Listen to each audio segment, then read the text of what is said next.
Okay. Today is... Okay, just working. Today is Final Fantasy XIV. And I'm just sitting in, waiting for a relief before I start the MSQ.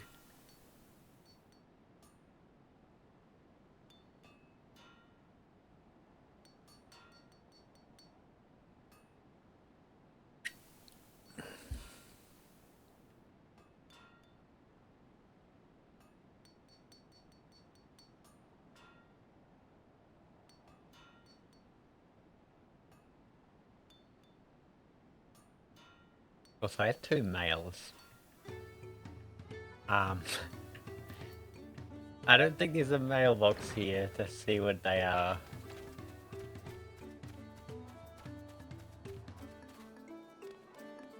I feel like I should know what they are, but I don't.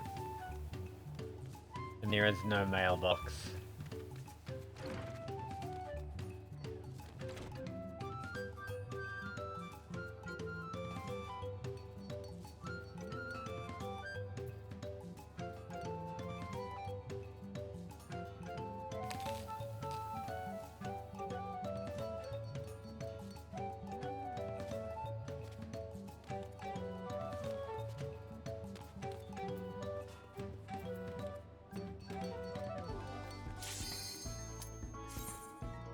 It is our roulette.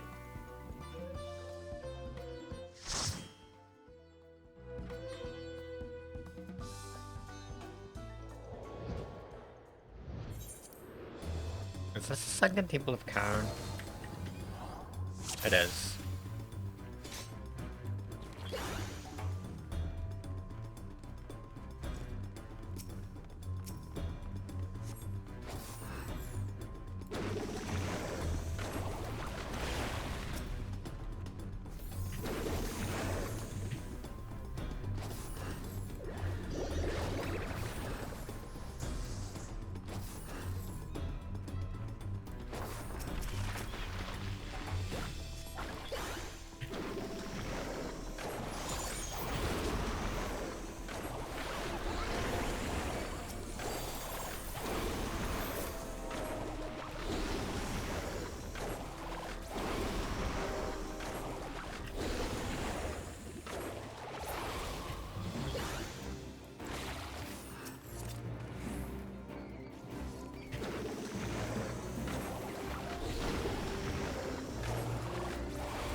I do think, that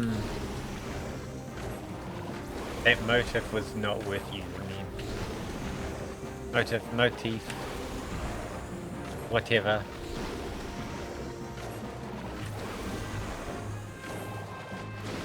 Yeah.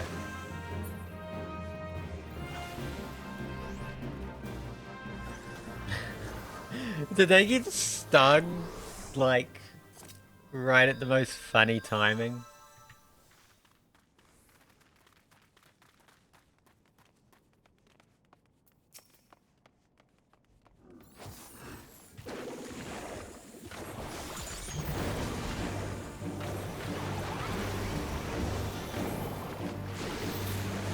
Right, buffs. I do not cast the motif while buffs are up.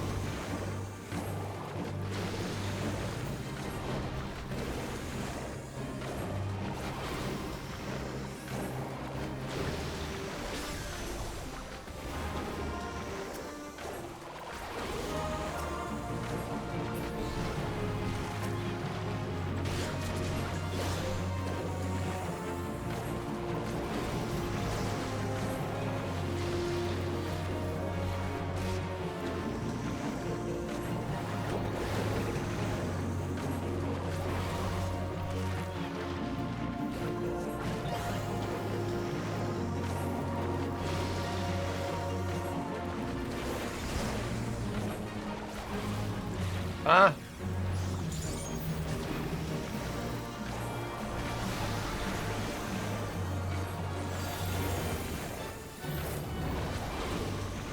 sit here and hammer away now.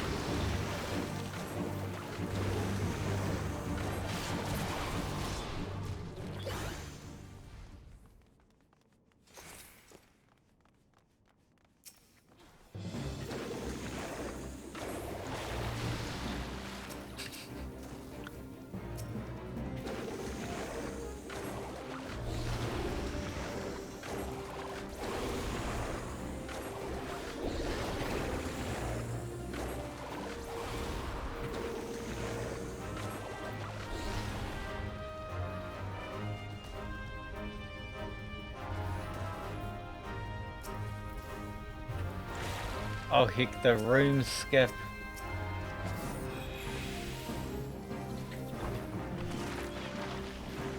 This is some advanced strategy.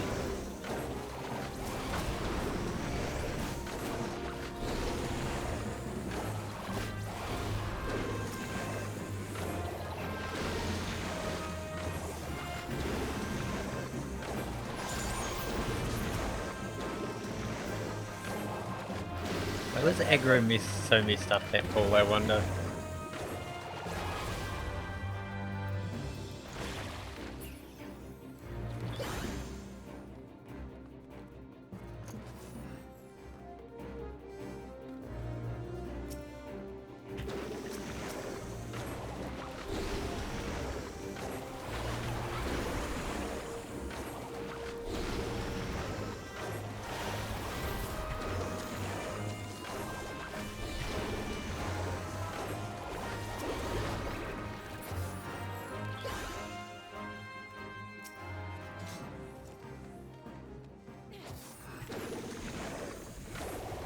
We get carded, aren't I?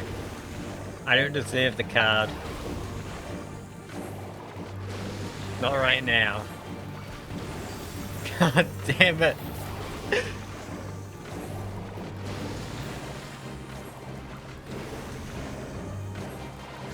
I deserve the next card, not that card.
Damn, that was close for Yasai.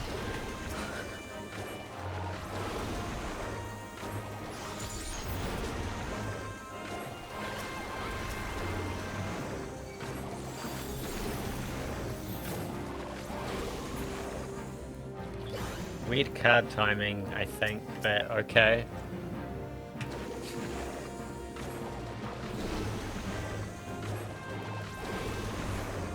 Like, if that card was just in downtime, I'd probably do the same though.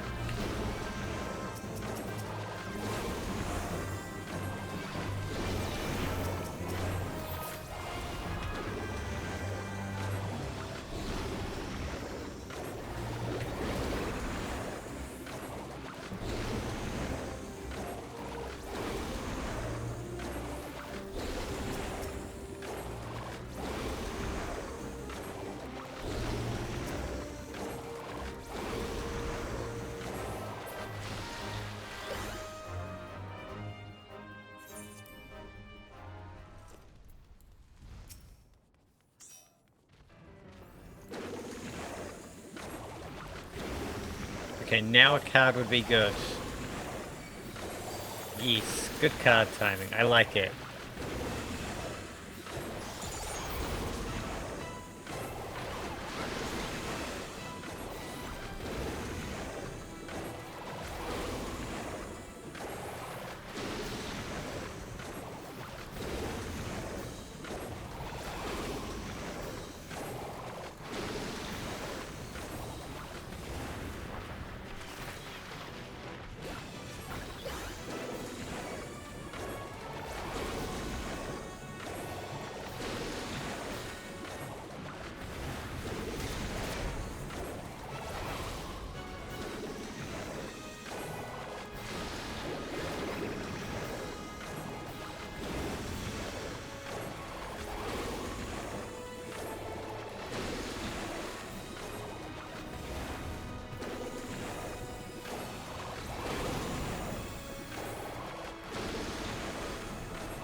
I totally didn't forget to commend someone for like 5 seconds.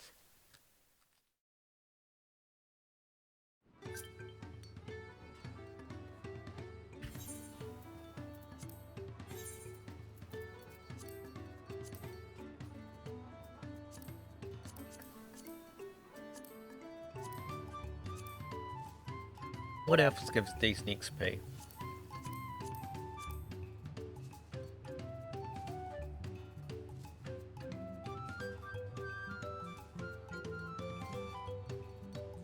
Probably that.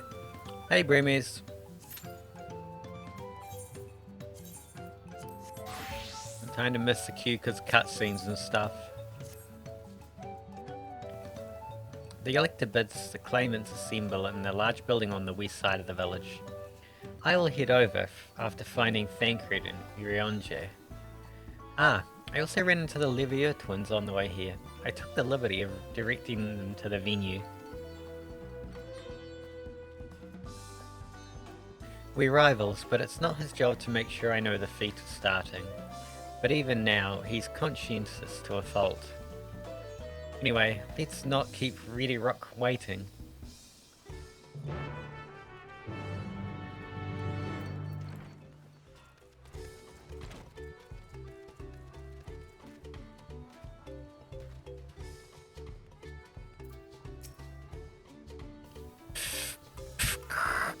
Ready Rock thanks you for assisting Help Hand Ragnarok.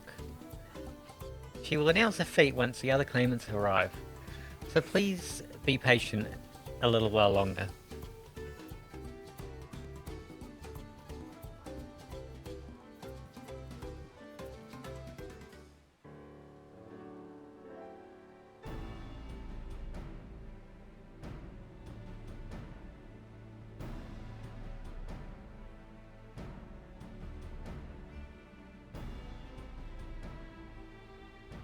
I'm never going to be able to hear the again to know what it actually sounds like.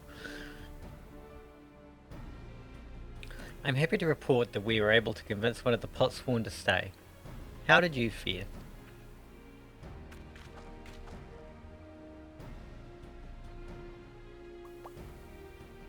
So you managed to do the same. Splendid.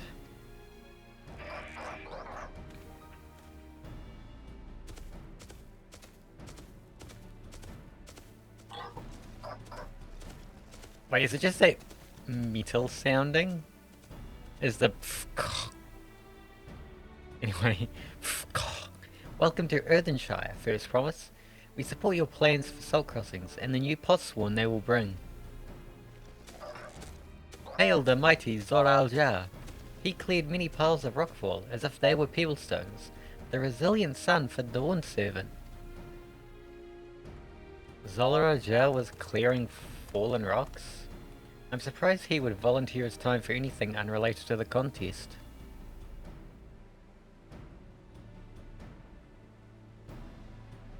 Well, well, we meet again.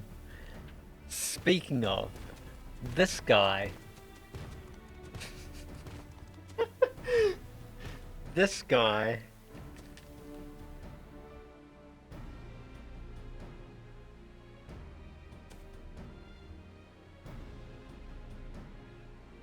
This big two-headed guy was very popular, apparently. Just in time for the feat to begin. I bet he was already here, laying low while the rest of us did all the work.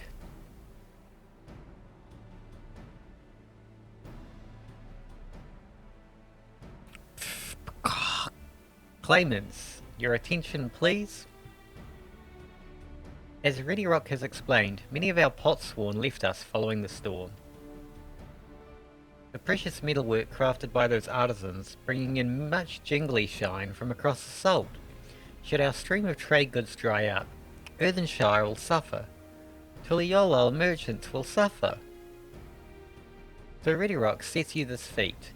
Each of you are able to find one clever hand goldsmith to bring back here to us. So we recruit new Potsworn. Makes sense for the feat of pots. Calling this a feat does not justify taking advantage of the claimants and their influence. How does finding workers for you demonstrate their worthiness for the throne?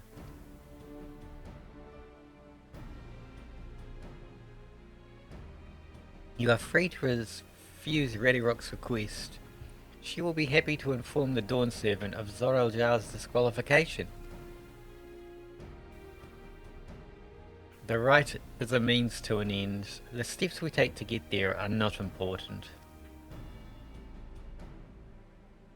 Then Ready Rock declares the feat of pots begun. But remember, a pot pact must be agreed to willingly. No grab snatching or deceitful tongue flaps.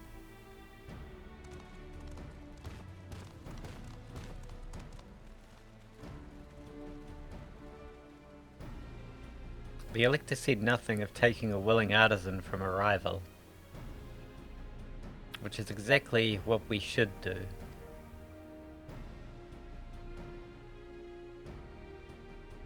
Geh.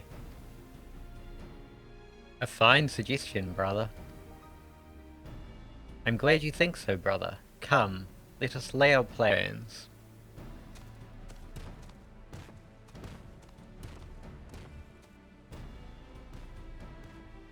That nasty brute is up to something.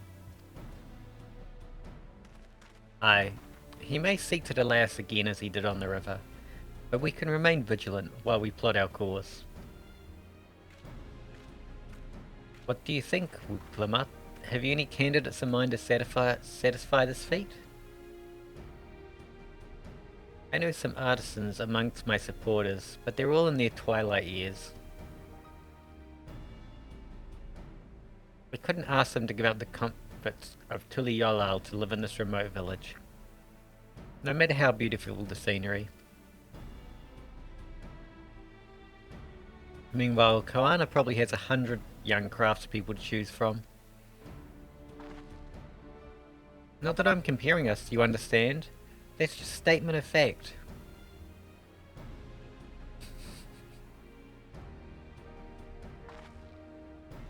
I suppose we could try asking around Waku Miki Miki.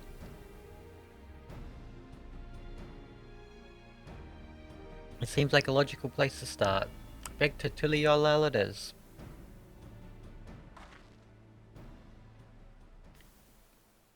Wait, does that mean we have to take the boat again?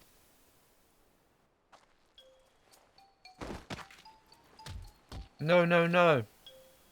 I can't do it. I can't stomach another boat ride.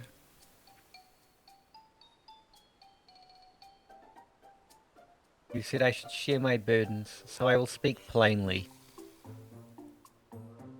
The truth is, I get really, really sick on boats.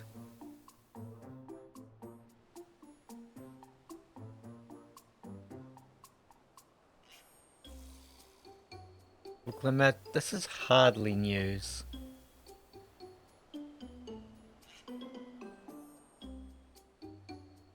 But it was brave of you to admit it. In any case, we won't be fighting the current this time. Getting downriver will be much smoother.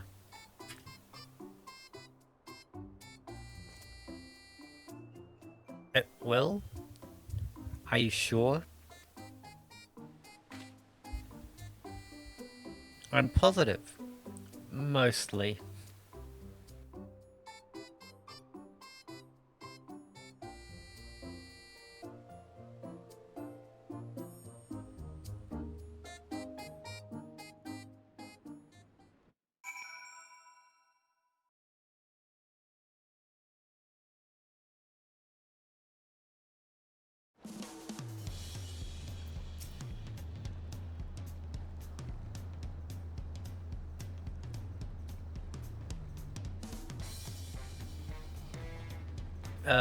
I need a moment. Upriver or downriver? Ihu... Ihukatumu is too rough for me. The nausea is a bit more bearable now that I've stopped trying to hide it. But I'd still rather not set foot on a boat if I can help it. Alright, I'm ready. Let's see if Master Ropley can help us recruit a Potsworn.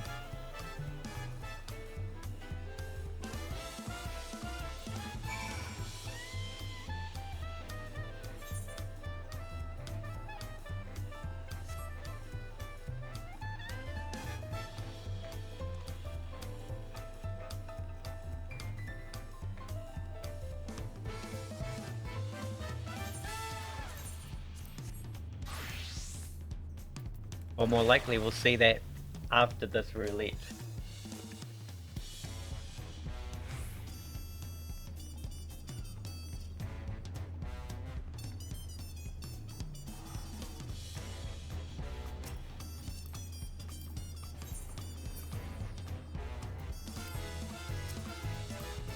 Look at people's plates while we wait.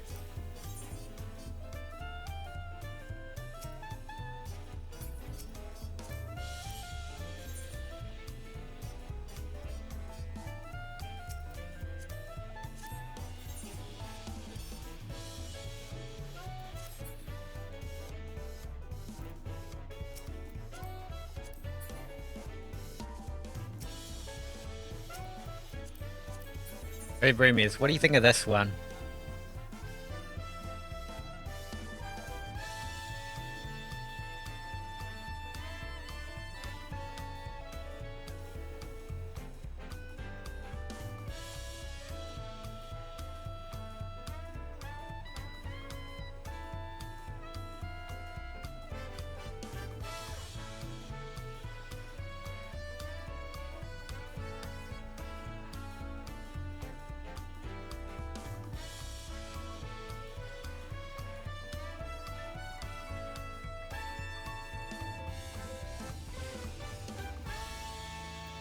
No comment?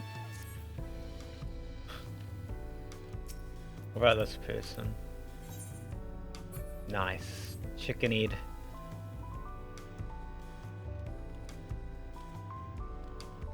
Oh, there's some more down here.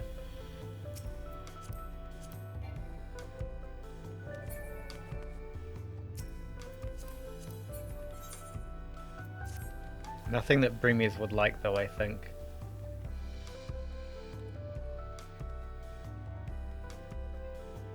Where is this dungeon pop?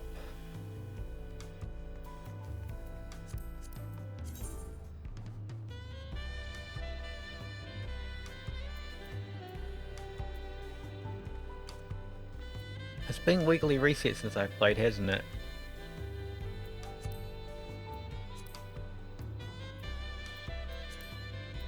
You know what? I'll make the air break now while I wait, and then it'll probably pop. So, good luck to my queue not popping in the next 2 minutes.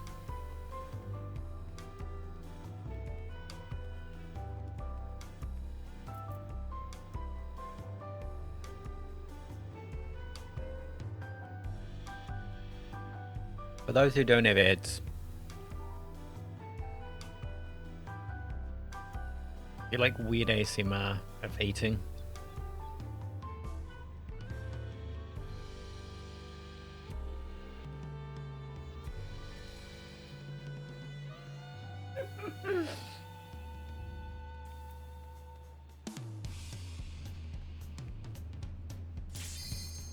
Oh, it popped.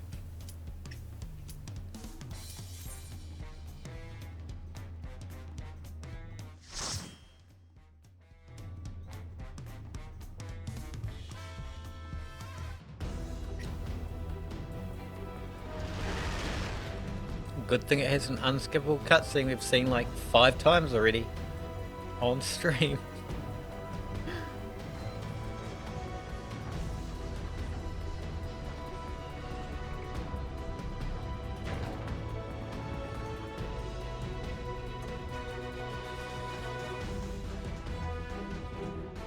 Most people in the ads are literally missing nothing.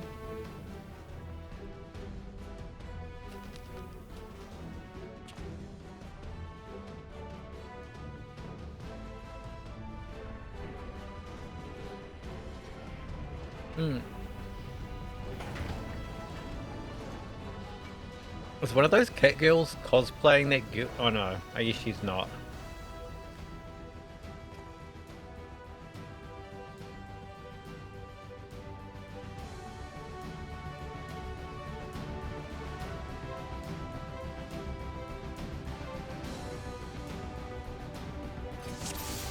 On the upside, according to what I see, the ad break finished at the perfect timing for the dungeon.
That's a big pull for me to have already used my things on.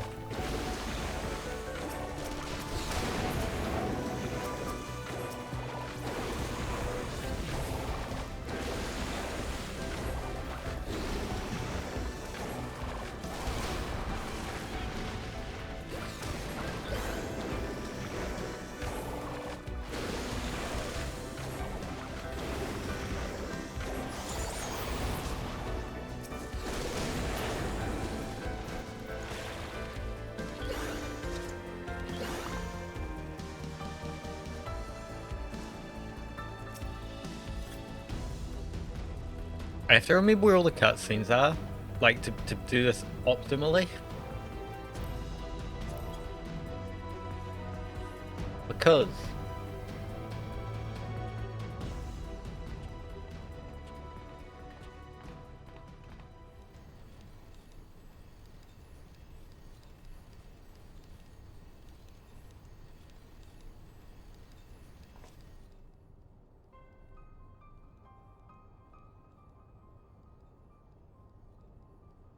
Because in any cutscene, all of my charges replenish.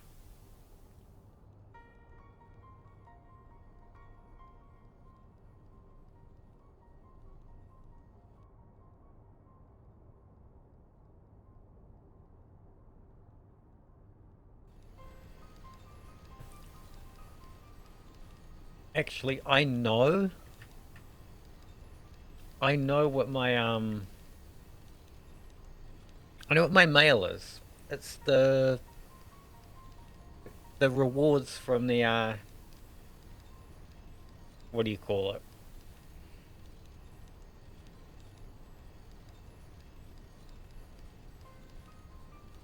it? The Twitch campaign.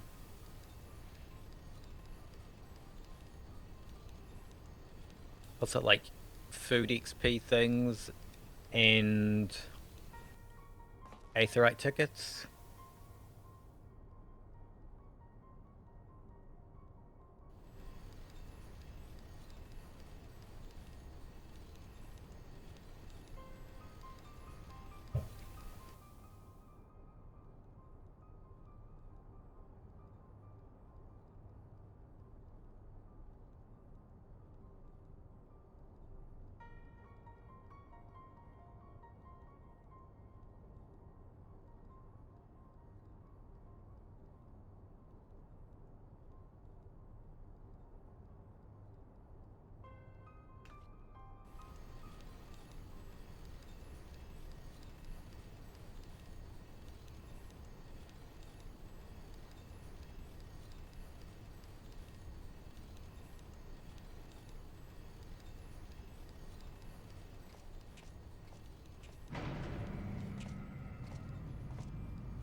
Oh, I've just been thinking.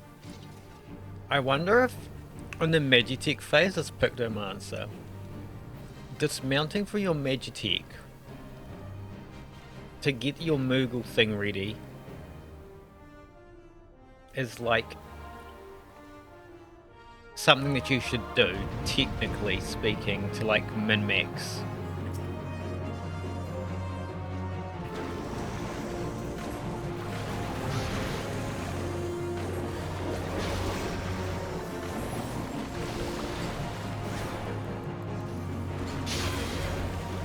Oops, I used that skill a second too late.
Okay, like so.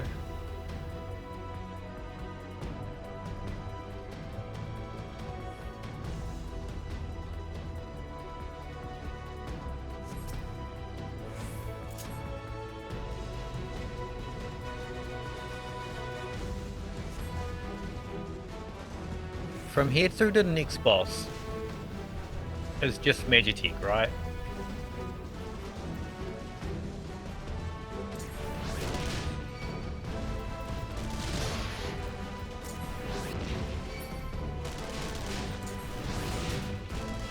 I think technically it would be best to just at the last door dismount, use Winged Muse.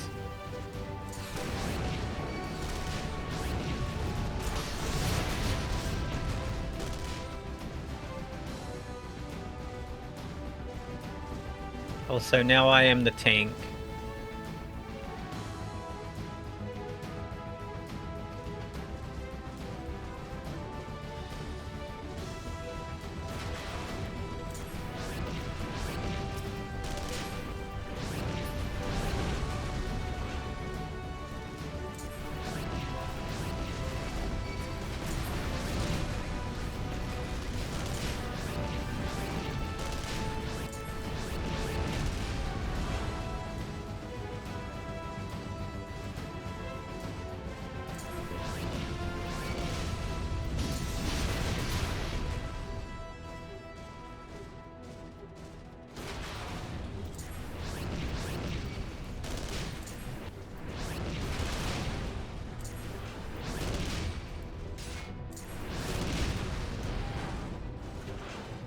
Like here.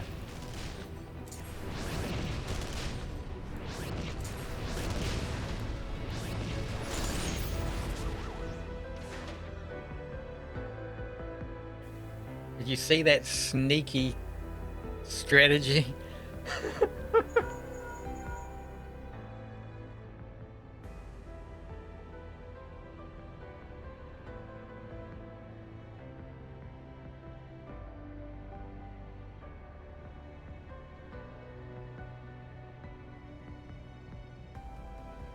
Just in time at the last second.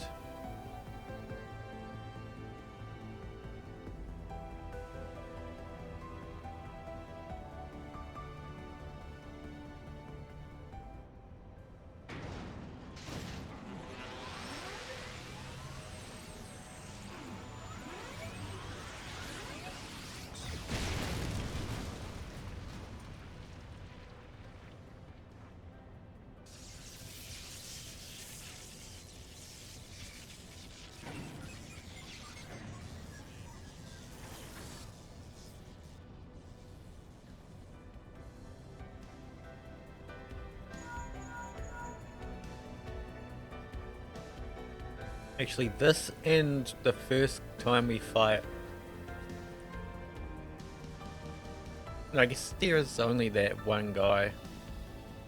Like, this boss and the first boss are the only ones where you can do that. On, like, non-bosses.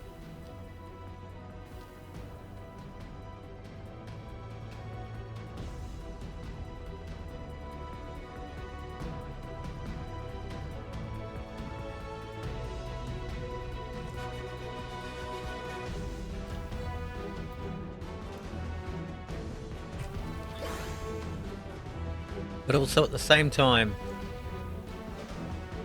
there's no buffs in the party.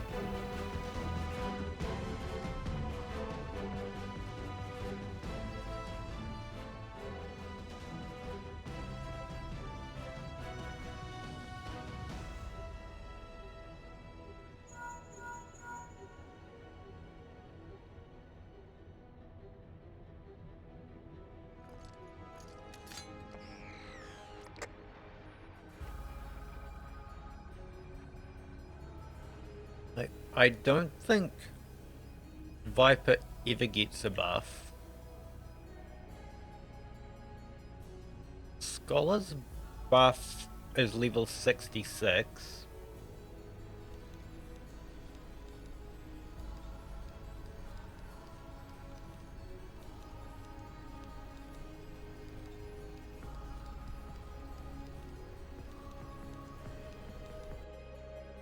I'm not aware if any of the tanks ever have party buffs.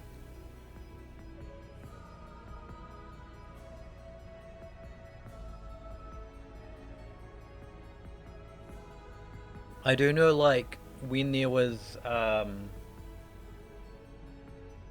like, physical damage type debuffs, Warrior had one of those.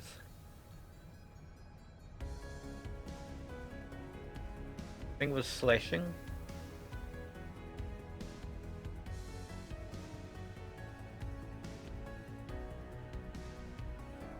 And Dragoon had piercing.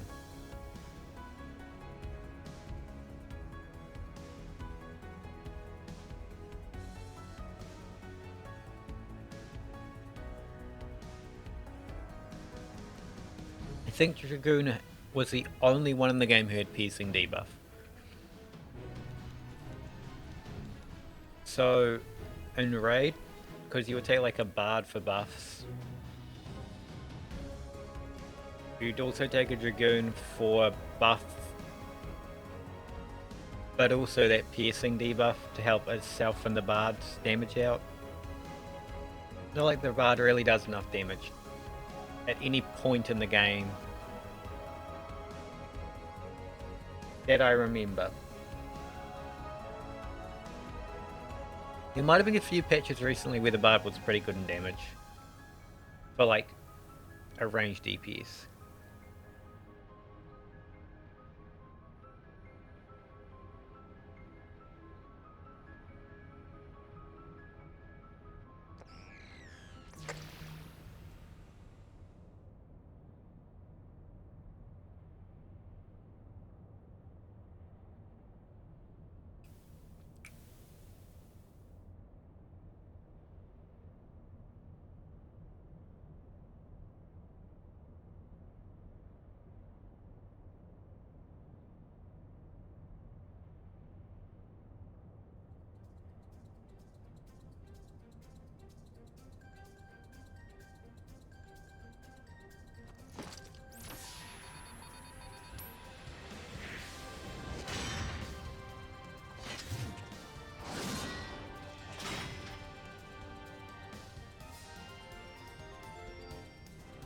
I just thought of something. I don't actually know, because it's been quite a long time since I played.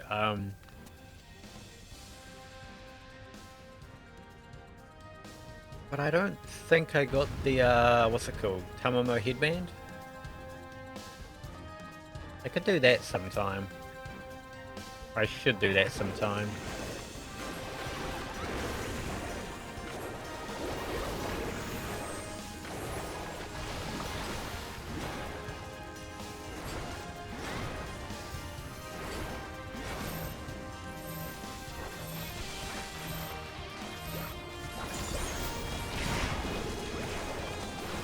God, my timing's always so bad.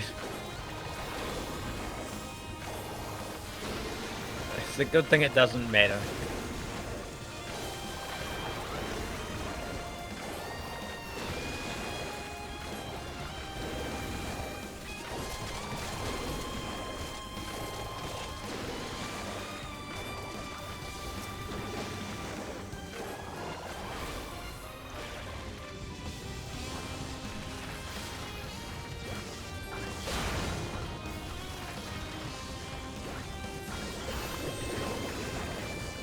Oh, I don't want to stand near.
Let's go into the next cutscene.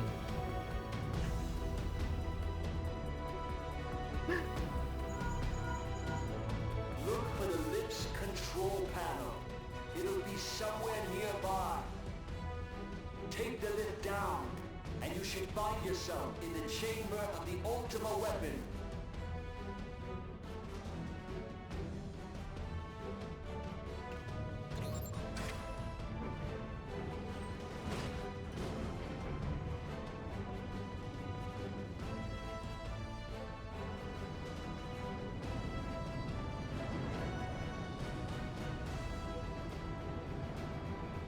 Keep your eyes peeled.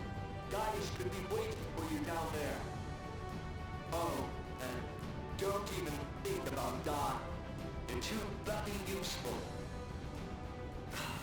The interference is getting worse. I don't think the connection will last much.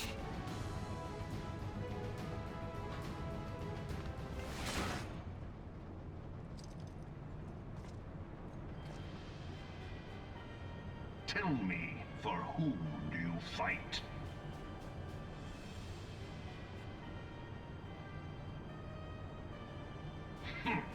Do you believe in Eorzea?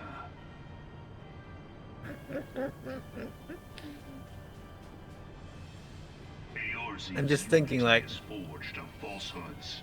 Its city-states are built on deceit, and its faith is an instrument of deception.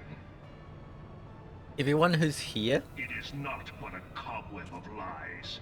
To believe in Eorzea is to believe in nothing. has probably heard this at least 5 times in the month so In far. Eorzea, the beast tribes often summon gods to fight in their stead, though your comrades only rarely respond in kind.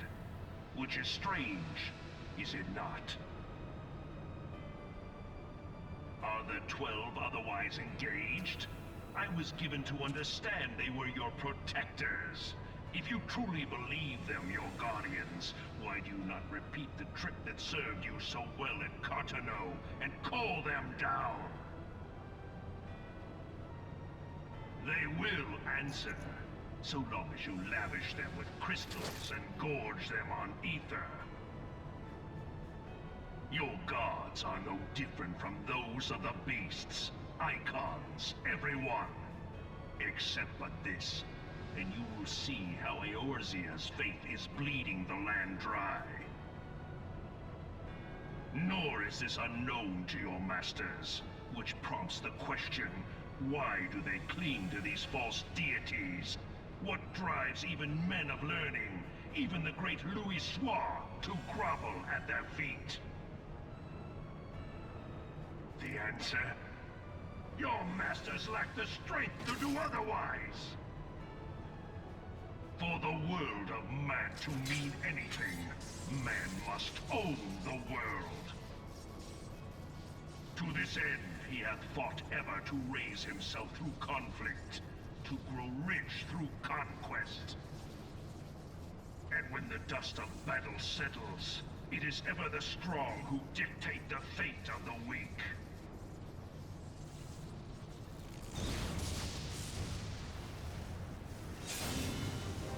Knowing this, but a single path is open to the infinite ruler, that of false worship, a path which leads to innovation and death.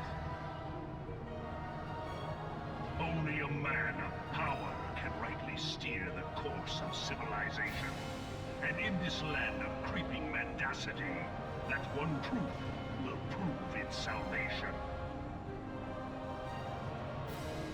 Come, champion of Eorzea, face me.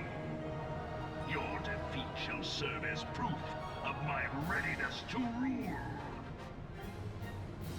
It is only right that I should take your realm, for none among you has the power to stop me. Apparently my cutscene went slow or something.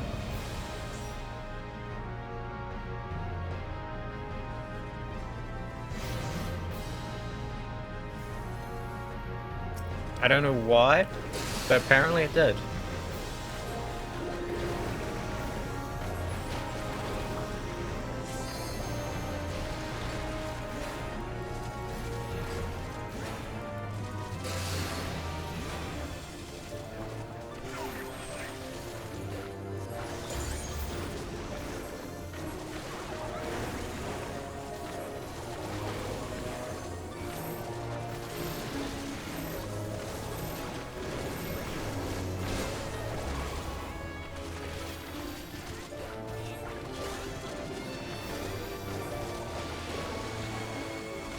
My defensive really does like nothing at this level.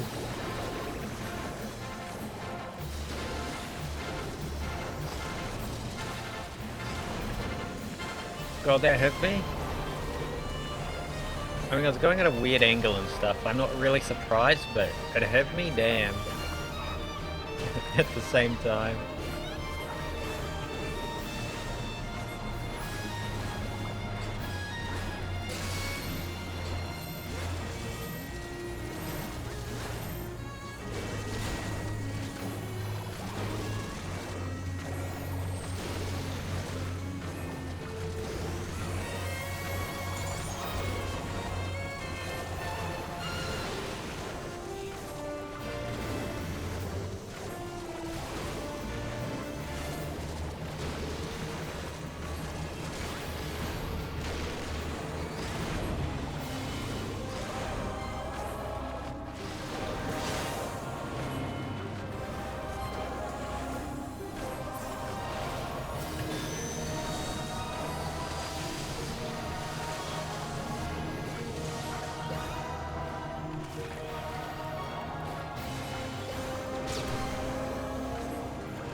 Damage feels low for some reason.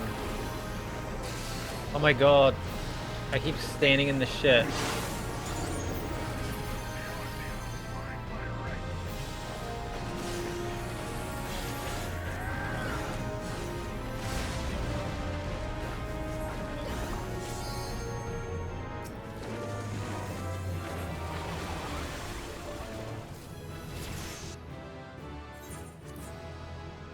Okay, so that's 92 on Pictomancer.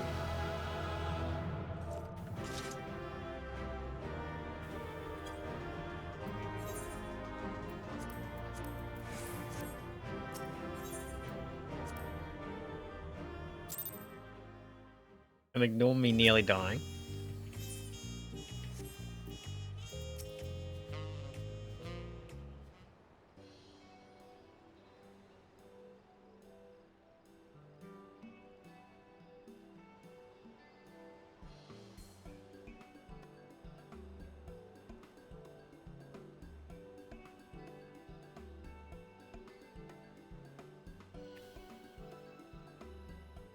That was not the right moment to put food in my mouth.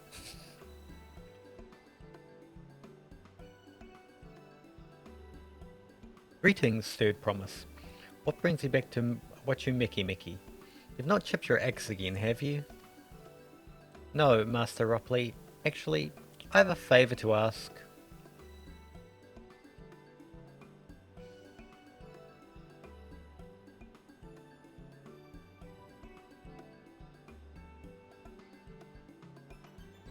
So what do you think?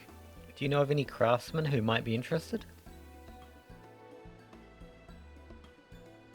Flitching my artisans for the moblins, eh? Well, seeing as it's the third promise making the request, I'm willing to look the other way if one of them decides to take you up on the offer. Only, I can't think of a suitable candidate off the top of my head. Who do I know with a mastery of goldsmithing that would also have no qualms about relocating to Earthenshire? G'day, auditing goldsmith. What about him? You mean Fongeton? He did say he was employed at some fancy jewellery store across the salt. And considering the distance he's already come, I'd like to think he wouldn't mind moving a little upriver. That said, he's only just got himself a new job. Is it too soon to ask him to sign a pot pact? There's no harm in making the offer. Once he hears now how well the Potsworn are treated, he may even jump at the chance. Either way, you won't find Fonton at his workbench at this hour. He's finished for the day, probably enjoying a meal over at Shabar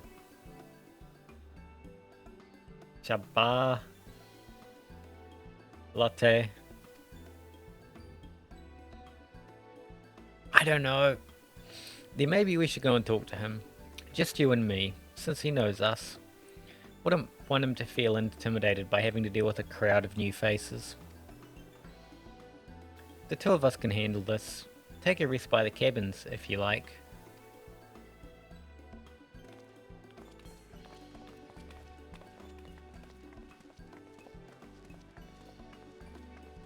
Right, let's go and see a man about a pot.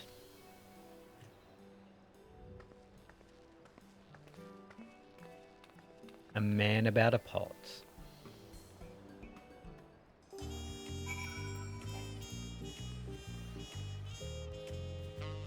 And of course I have to walk there.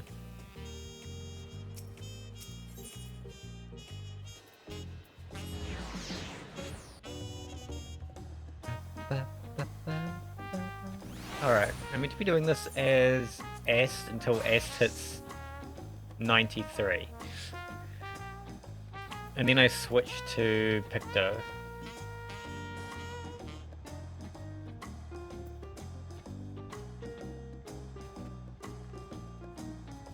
Is Wuklimat gonna... No, Wuklimat's not gonna steal tacos. Oh, Zelulu, you're here too? The third promise said she wanted to chat. I've just finished eating, so let's find a quiet spot outside.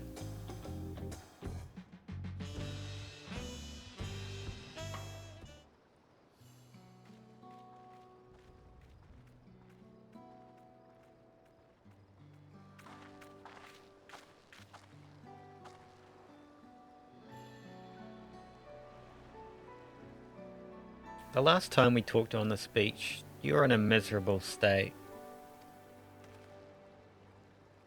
Ahaha, yes, I was, wasn't I? A lost soul.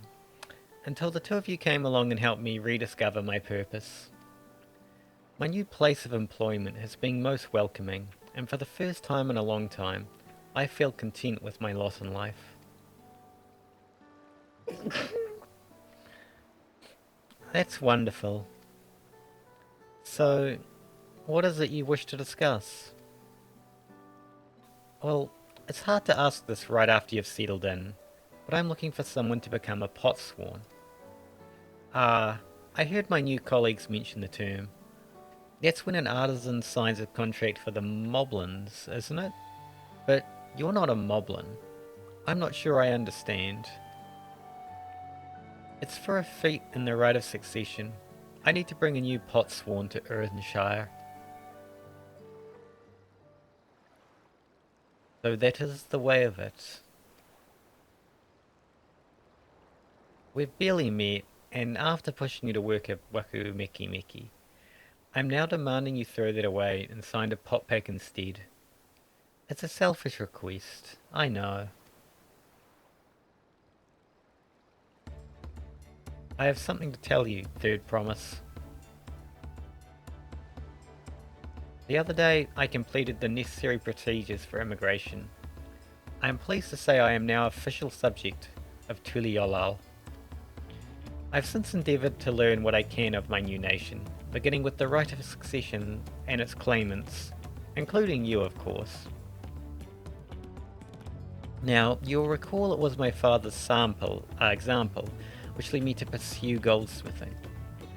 He was at East End when Gallian forces laid siege to the settlement, and in the ensuing chaos, he was slain. What took him from me in an instant? The man I loved and admired. I never wish to suffer such a loss again. And so, as much as I'm indebted to you for turning my life around, it is a fellow peace-loving Tuliolan that I want you to win the throne. If I can help you achieve that by signing a pot pact, then I will gladly do so. Fonjonton, thank you. Still don't know how to pronounce his name properly. I shall return to Master Ropley and inform him of my decision. Allow me. I'm the reason you're leaving, so I should be the one to deliver the news.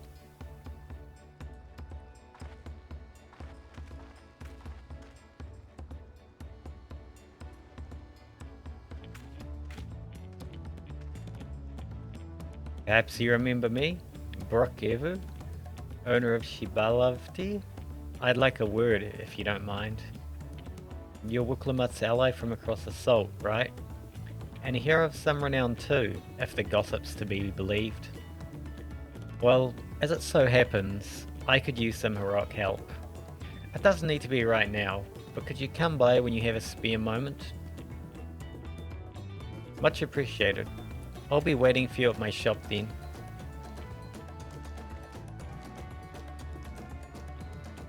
You can now gain access to role quests, speak with Brokevu at Shibalite, and pursue new adventures as you progress through the Rite of Succession.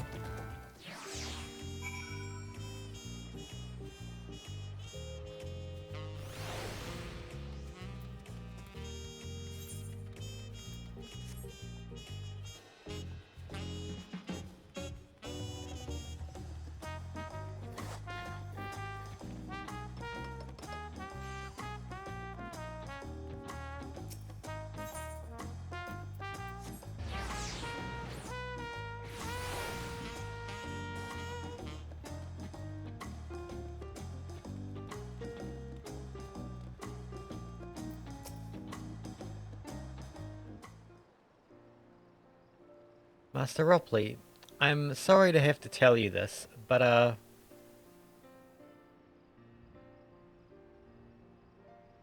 Bonjonton has agreed to sign the Pop Pact, yes? While it is a shame to lose a capable goldsmith, to have one of our own handpicked to serve the third promise is a great honour for Waku Miki Miki. I appreciate your understanding. Of course, if you happen to know any talented artisans, regardless of their expertise, I hope you send them my way. It could even be yourself, if you're so inclined. I'll keep that in mind. Though my time here was brief, I will not forget your kindness, Master Ropley. I am pleased to have these workshops be my first home in Tuliyollal. Come back to us if the moblins cut you loose. You'll always have a job at Waku Miki Miki.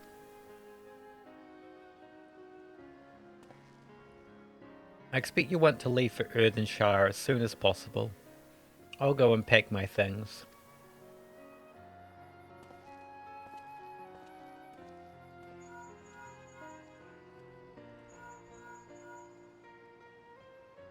What became of Fonjonton?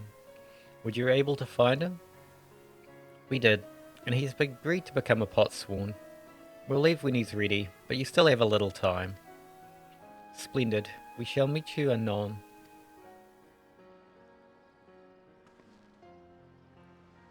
I had plenty of reasons to win the contest, but now I have one more. Fonjonton has put his faith in me, and I won't let him down.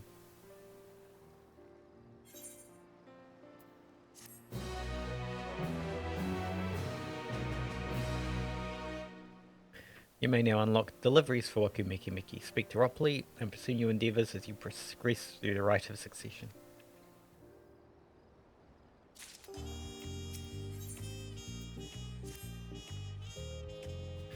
Right then, I have some things to take care of at the palace.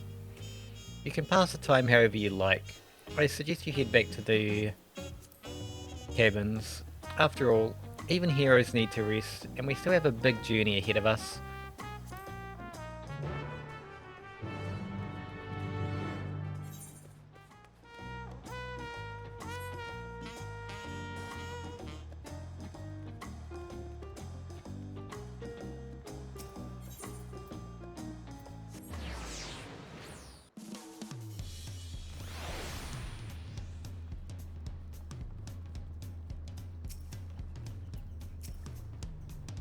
Welcome back, madam. You've had a Landsguard messenger most anxiously awaiting when you return.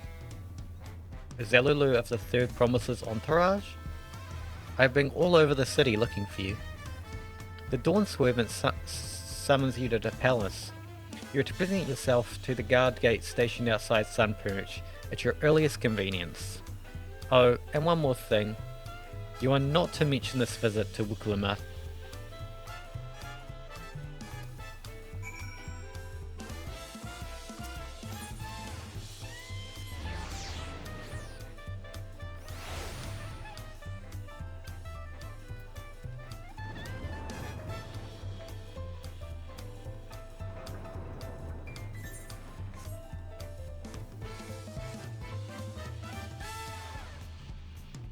Wait, how does that big two-headed guy walk up these stairs? Like, both of them.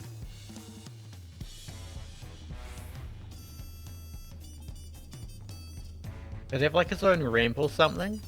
But then the other one needs a way up too.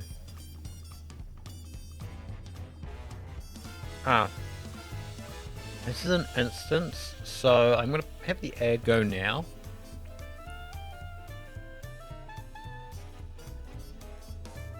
Then after that we'll do it.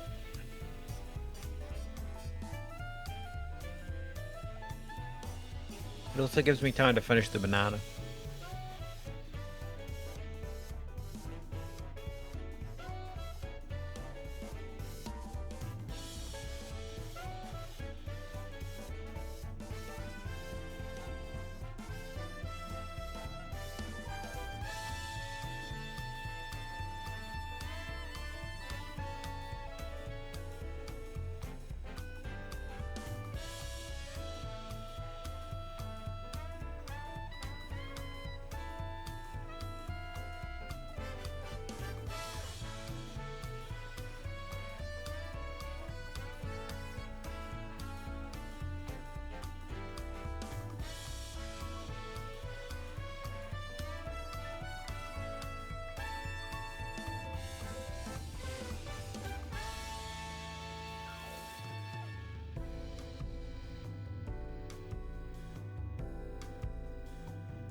Okay. The Dawn Servant awaits you within. I was not informed of the reason for your audience. In terms of attire, I would suggest full battle regalia.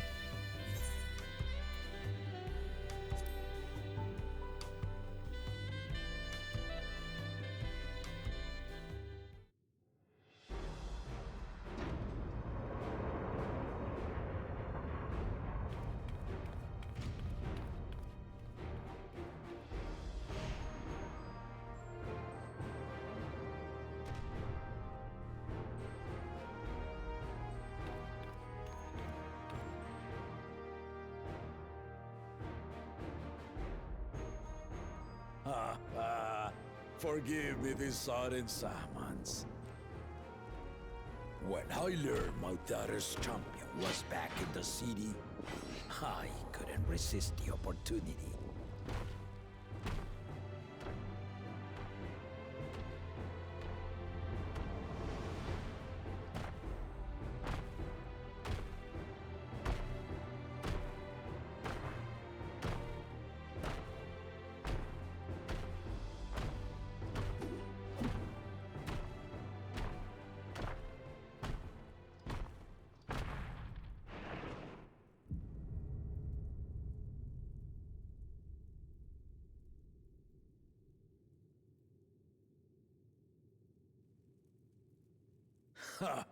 And they call me head of resolve for good reason.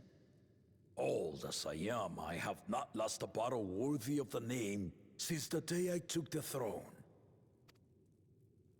And I've been craving a proper challenge.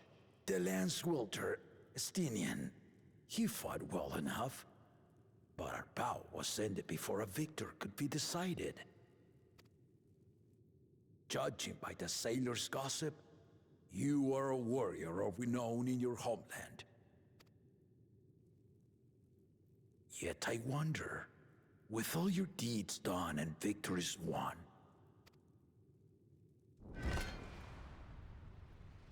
are you warrior enough to stand against me?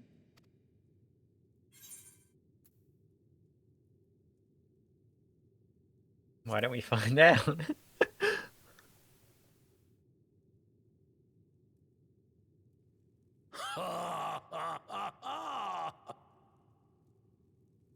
A spirited answer.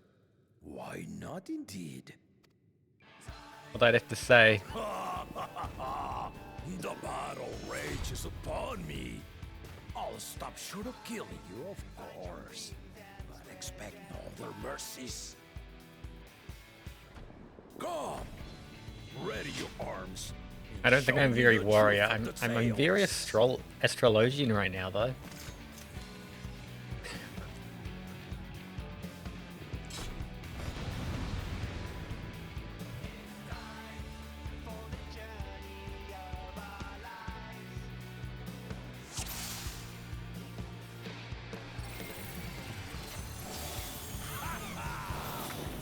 Give it your all! I want a fight to remember!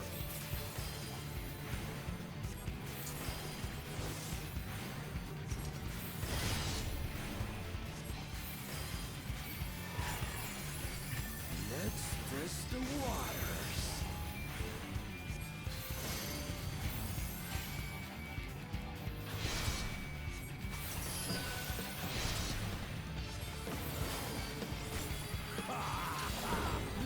They didn't even blink.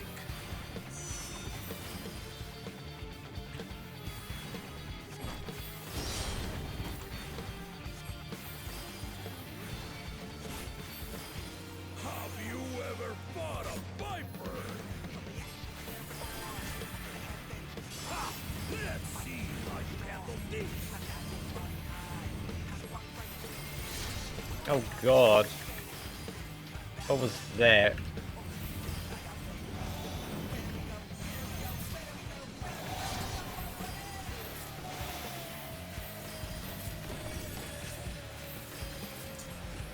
The spearman did not lie.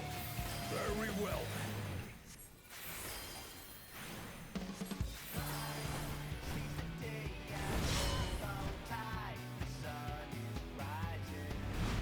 Is this one of those things?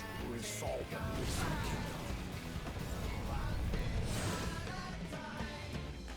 Oh, right. is he waking his other head?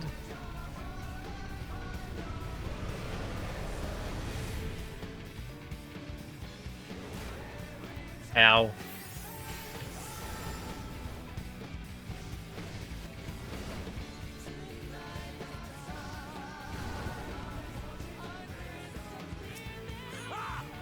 Did you think you had my measure?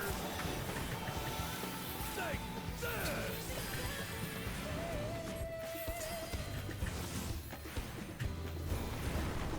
Oh.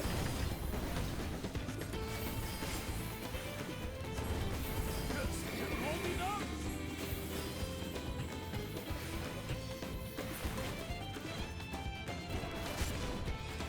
Nice. We're far from finished. Doubling? Um.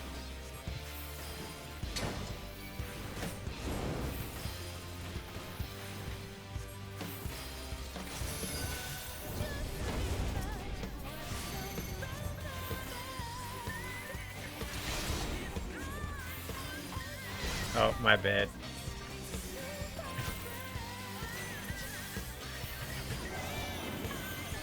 No more holding back.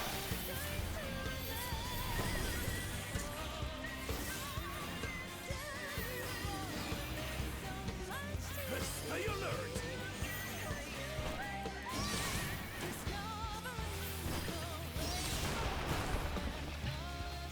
I did not see that one over there.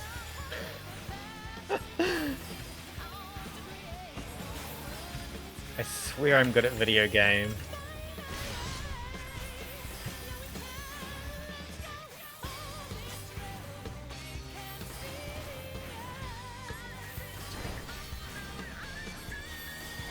Okay, where they at though? Oh, there. Okay. I don't know what he's gonna do.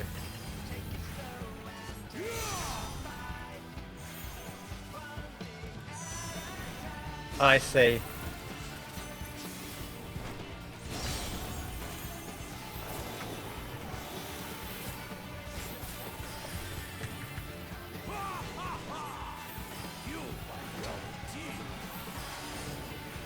Okay, so here is safe, slightly over to the right, like over here is safe for all of that, I think.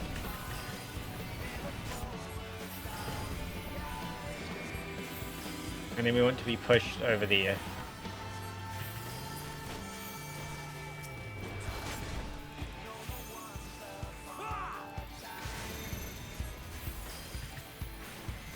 Still below, so it's right first, then left.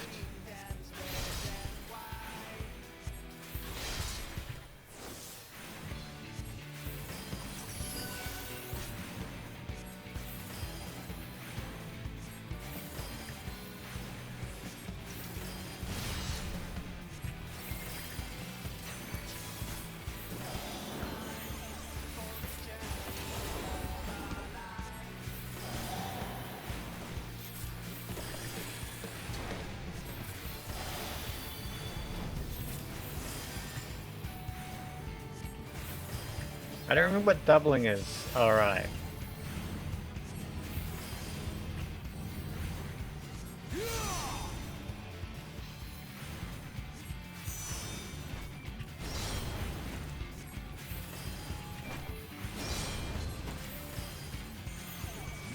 Really are formidable. Yes, I am.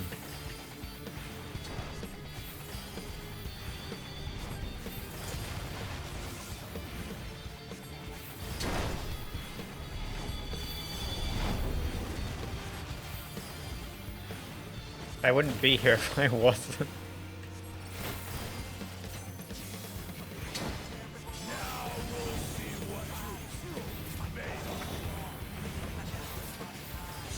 Ah!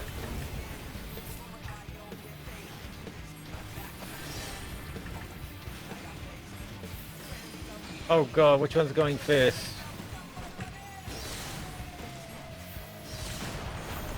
Ow, I'd make it to that one in time.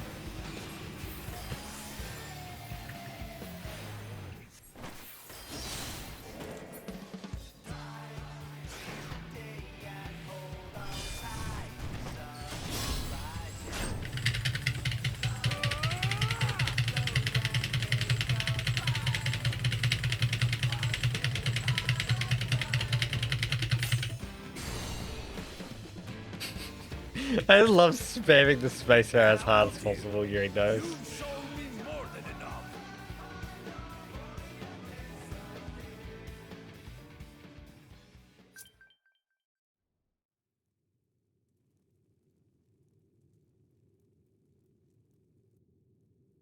I brought my full strength to bear against opponents before, but you are the first to withstand it.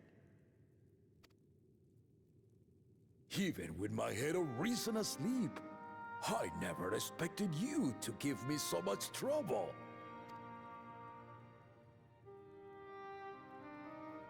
Estinian did not exaggerate. You are a force to be reckoned with. Ha ha ha ha ha ha!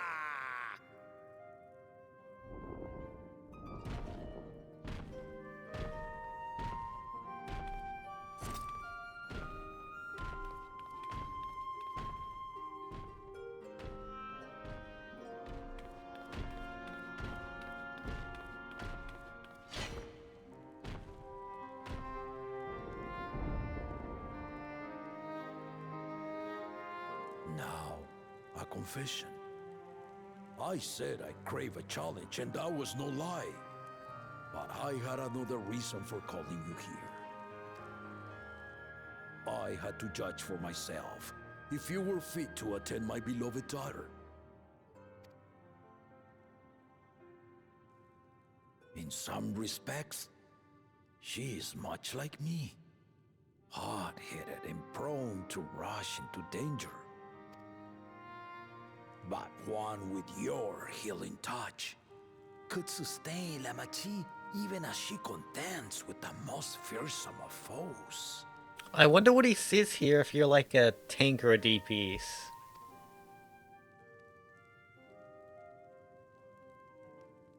Will you hear my question and answer me plainly? Address me not as the ruler of Tuliola, but a concerned father.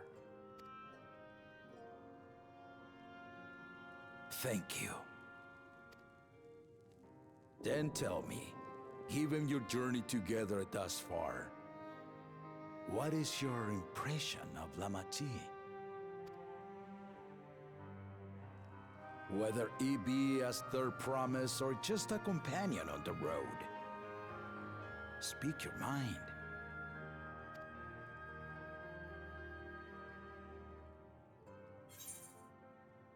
She is young but has potential.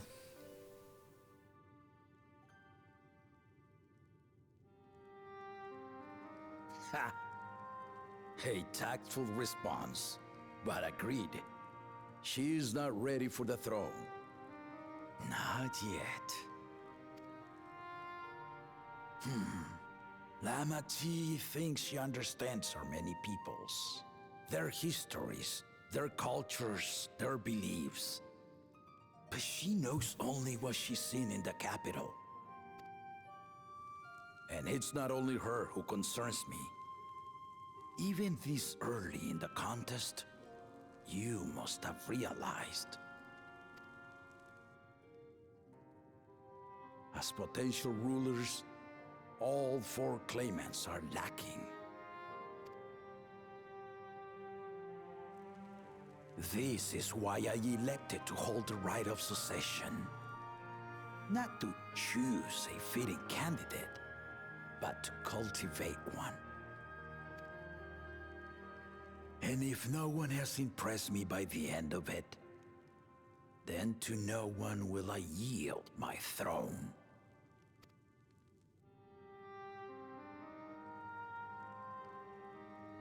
As a parent, I pray that my children rise to the occasion.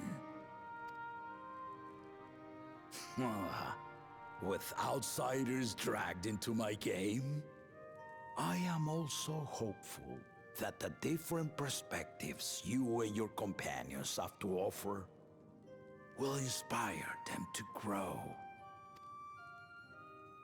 I imagine you in particular have traveled many lands, know many peoples and cultures, loved them and being loved in turn.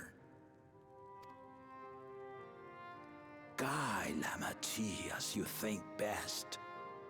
Walk at her side and, when needed, push her to walk ahead.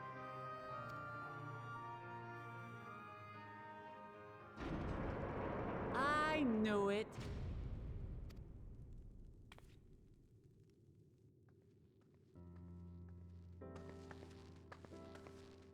There I was, about to sit down for some of Namika's cooking, when I heard that Papa had sent for you.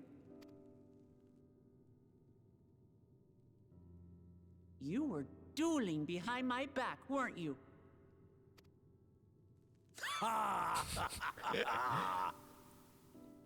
I see there is no point in denying it. You needn't worry, daughter. I took care not to inflict lasting injuries. You and your ally may return to the contest without disadvantage. No harm done. I swear, just as I was learning newfound respect for my father. Let's take our leave of this battle-mad oaf before he calls on the rest of my entourage.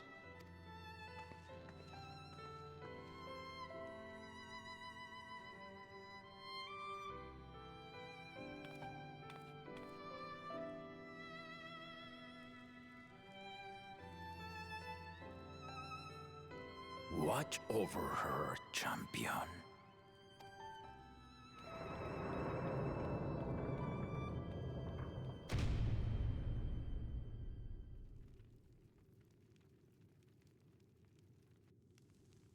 Kona's recruits are no less sharp, as one might expect of Gallov's countrymen.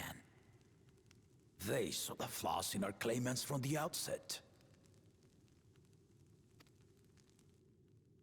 The other two, though, they dismiss comrades willing to point out their shortcomings, and no good can come of it.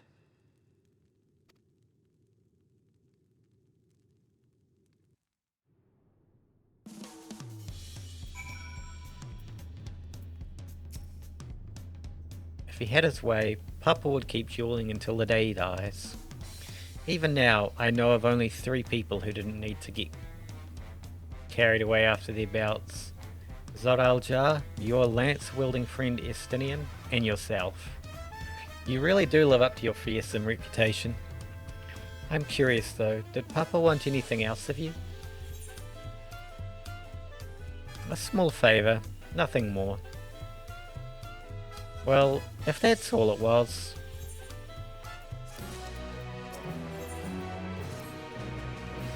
I still haven't had one bite of Namika's food thanks to Papa's nonsense, so I'm going back to finish my plate before I head back out. I've otherwise asked everyone to meet at the Ford cabins. Come and join us after you've had a moment to recover, eh? Oops. Sprint. It's, yeah, back there.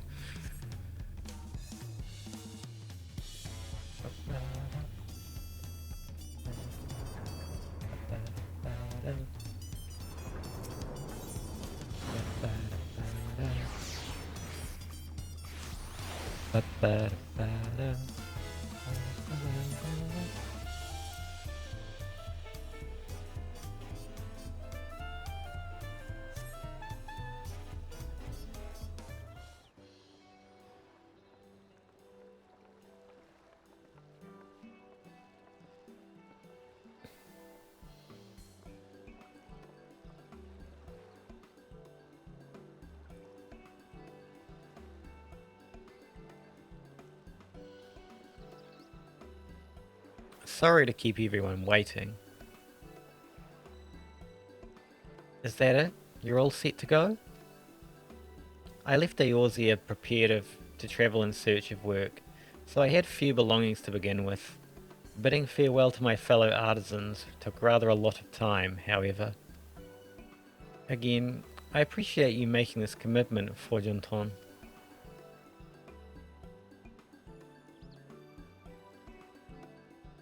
Shall we depart for Earthenshire then? A word before you go.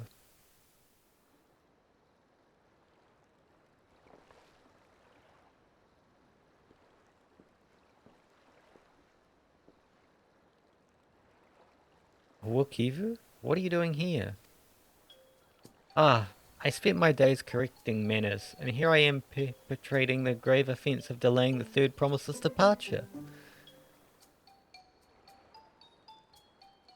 Please, take up your axe and rend my flesh unto taco meat. Must your demands be so gruesome? Besides, I told you that kind of thing doesn't bother me. Alright then, I won't let it bother me either. What was that all about? I've come to the city to purchase supplies when I spotted your entourage getting ready to leave. You seek the City of Gold, if I'm not mistaken. That's right. It's the final step of the rite of succession. If you know anything about that subject, I'd love to hear it. Then allow me to be of service. As you know, legends of the Golden City have been passed down in Tural for 1,000 years. Yet, when it comes to describing the place itself, the stories do not always agree. Some portray it as one might expect, a glittering metropolis of golden towers. Others suggest it is more unassuming and owes the name to a fabulous treasure hidden at its heart. Every telling, however, has a common thread. Those who go in search of the Golden City do not return.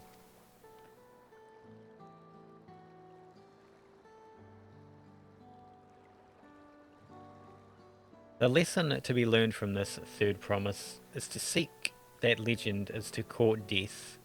I must implore you to proceed with utmost care. That is all I wish to say. I shall pray for your safe journey. Thank you, Ukivu.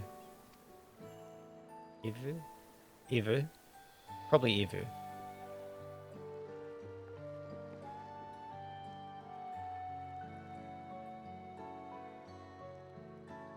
What are we to make of these cautionary tales? If every expedition has ended in tragedy, then how did the Dawn Servant find the city and return without incident? It seems the legend originated with the Yokoi. Speaking with them remains our strongest lead, I feel. A lead we shall follow in time, but first let's see Fontaine safely into the Moblin's care.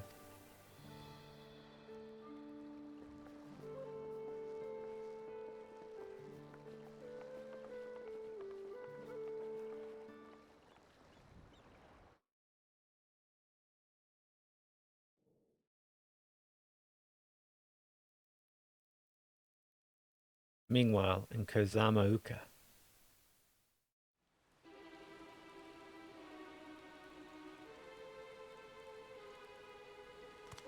Finding a willing artisan was even easier than expected. Many indeed are eager to curry favor with the Resilian Sun, especially if it means sharing the promise of new territories.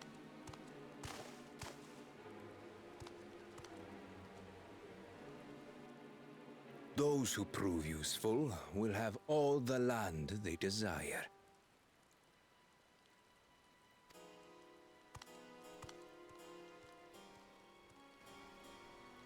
Such generous words, yet the manner in which he speaks them. If neither wealth nor territory are of value, wherefore does he seek to bring the world to heel?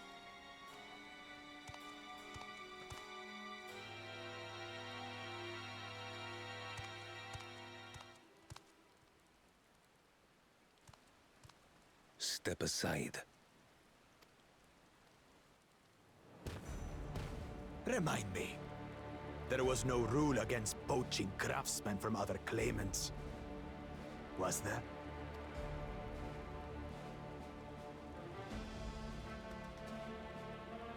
Do not be foolish, Bakul Jaja. Foolish would be carrying on with these dull feats when all I need to win are the keystones. And besides, it's long past time I humble this arrogant one-head. The Dawn Servant may have sired you against all odds, but there is nothing blessed about your birth. Only a two-head is fit to rule. Only we are worthy. Draw your weapon!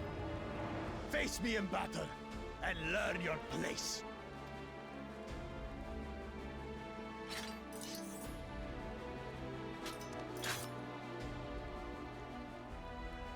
A moment, first promise. Leave him alive, if you would. I foresee a use for this nuisance.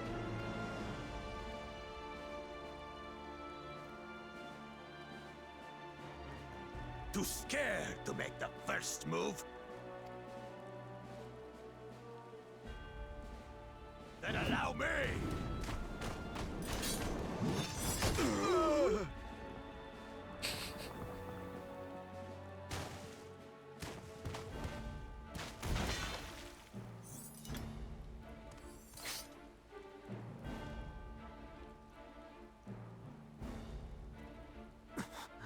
But he's just a runt.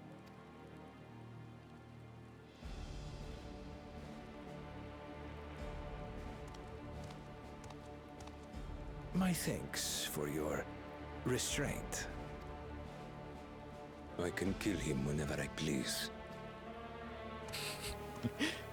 Damn.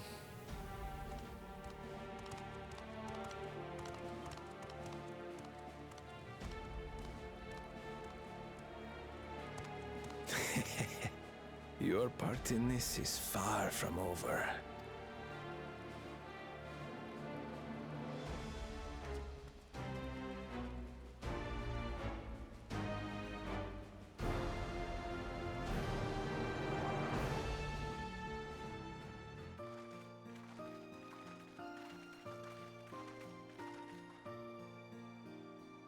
We're back, and we've brought with us a willing potsworn. This is Fonjonton, a talented goldsmith who once worked at Ishtime's Aesthetics in Uldar. Wonderful, impressive. You are the first to return, Third Promise. And with an artisan from across the salt, no less. We welcome you and your unique skills to Earthenshire. Helphand will show you to the workpot.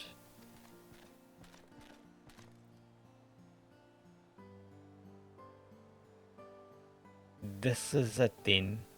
I look forward to hearing you proclaimed Dawn Servant. Thank you, John Fontaine.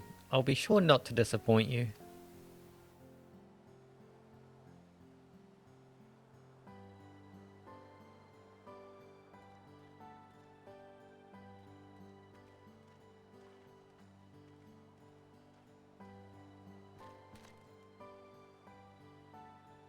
You have met the requirements of the feeder pots. Reedy Rock presents your keystone with joy smiles and well-wishing.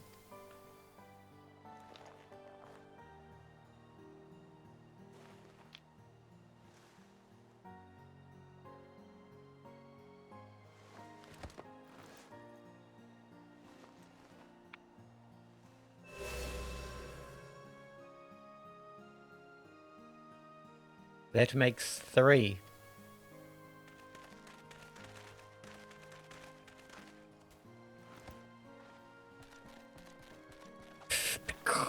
More potsworn candidates? Come, come, tell Reedy Rock your tales.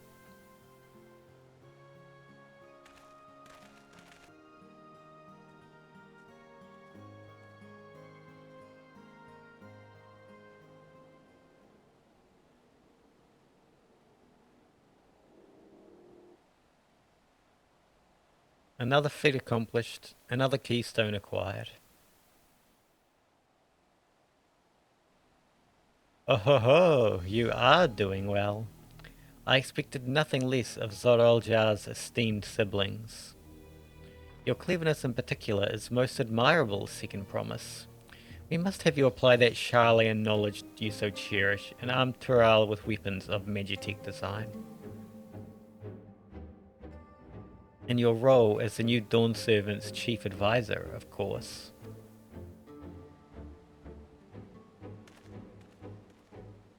The tools of war hold no interest for me. I wish only to improve our nation through practical innovations. Foreign powers will think twice about testing our strength once Tuliolal is known for its advanced technology. Just as the Garlean Empire was deterred from invading Sharlayan. Well, that may be true, but how long will it take Tuliolal to progress to this advanced state? How many years? With a collective commitment to education and hard work, it should not take so very... Your way is too slow. Easier to expand our territory and swallow Sharlayan whole. Conquer other nations through force of arms, and you're looking at a future of uprisings and bloodshed. Yours wouldn't be the first failed empire. Then we keep fighting until the mounting costs convince them to lay down their weapons, until all have grown tired of loss.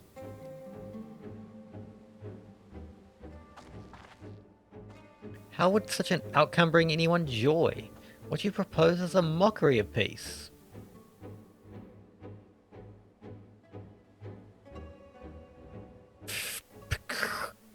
Ready Rock is reminded of days long ago.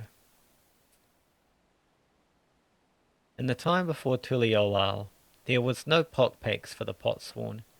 It was normal to grab snatch artisans and force them to work for mobbies. Until the day Gulal Jaja arrived, the families of Grab Snatch pleaded with him, and so he came to Erdenshire. Mobbies are not a war-make people. We feared death had come for us, but Gulal Jaja just wanted to talk.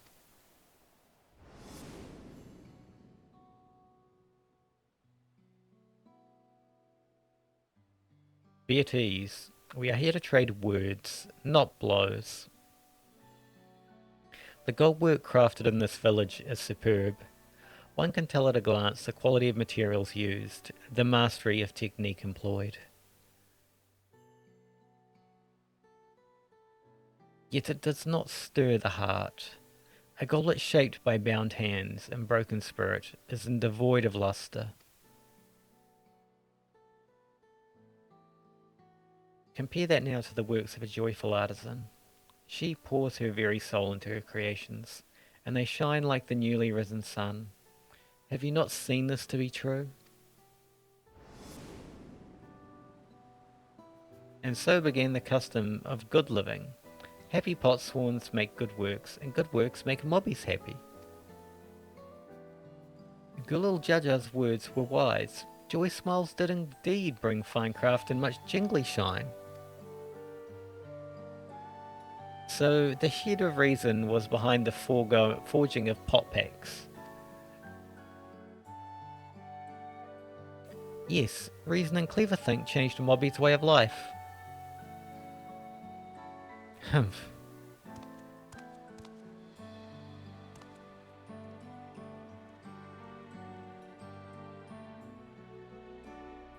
The future promise tires of your talk of olden days.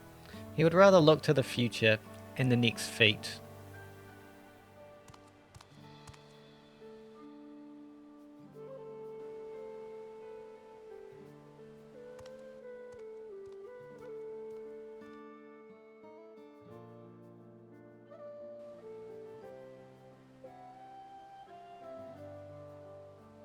We should be getting on as well.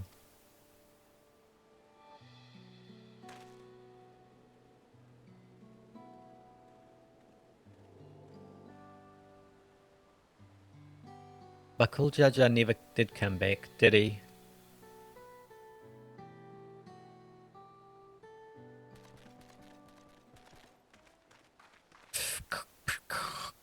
Do you have a moment, Third Promise? Rakorok would repay you for help handling with Kahe. He brings tale of the Golden City. Really? I'd love to hear it. The towers, the streets, all fashioned from gold, everywhere you look, every splendour you can imagine. The young, the old, and everyone in between, they live in golden happiness. A city of eternal bliss, forever perched above the clouds. Everything fashioned from gold, eh? And imagine everyone living in golden happiness. Now that's a city I'd like to visit. Excuse me, Rakorok. Where did you hear that particular tale?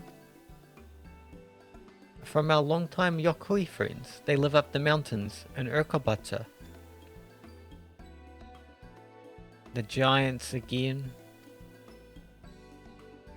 Seems everything is pointing us their way. This feat and everything leading up to it has taught me much about the Gobmoblin way of life. I'll be sad to leave Erdenshire and your joy smiles behind.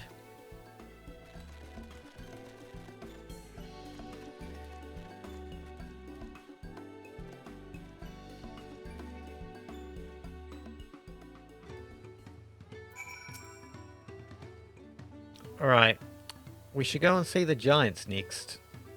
Agreed. Golden mysteries notwithstanding, their village is featured prominently in the saga, and is not to be ignored. The Urkapacha Highlands should be easy enough to reach from here. If we leave Erdenshire from the west, there is a road that leads up into the mountains. Let's find that first.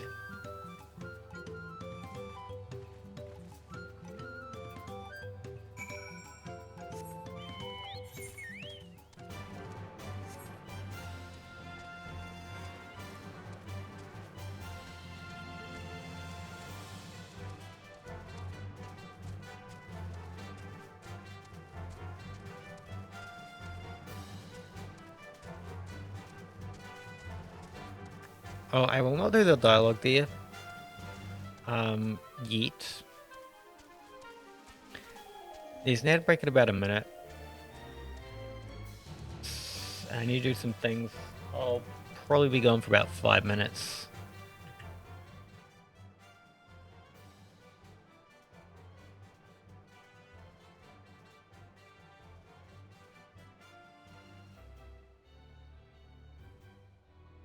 Yeah, 5 minutes sounds about right.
Okay, I'm back.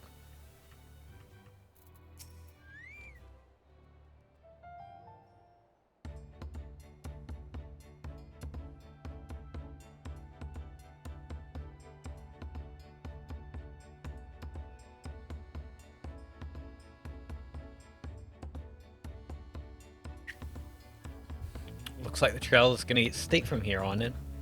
I hope everyone is ready for some climbing. Third promise. I'm glad I caught you. Reddy Rock asked me to bring you back to the village.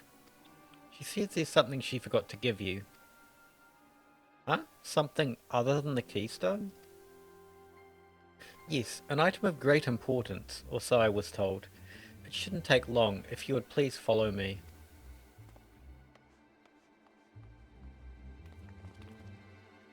I wonder what this is about. Well, no need for everyone to come. I'll be back in a little while.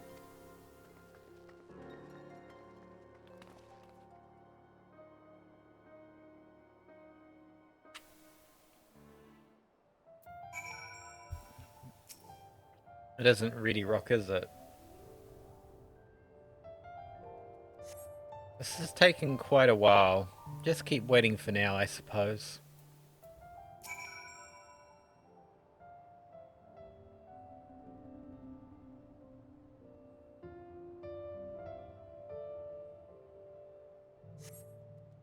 Perhaps there were complications. Well, let us wait a little longer. I want my animal hat.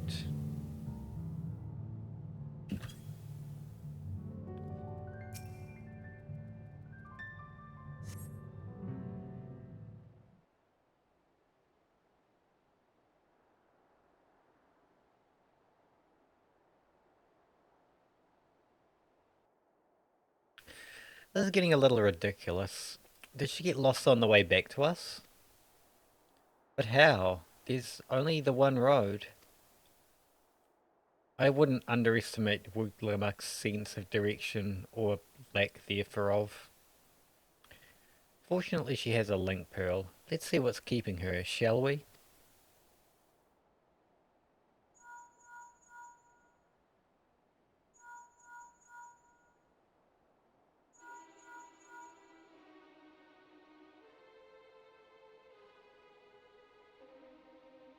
She's not responding. Perhaps we should all return to Earthenshire. 'Twas Reddy Rock who had business with her, yes?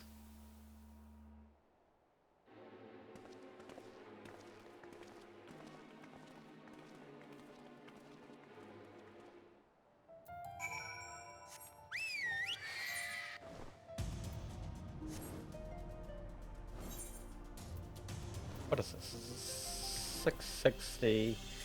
The gear I was getting was 655, so...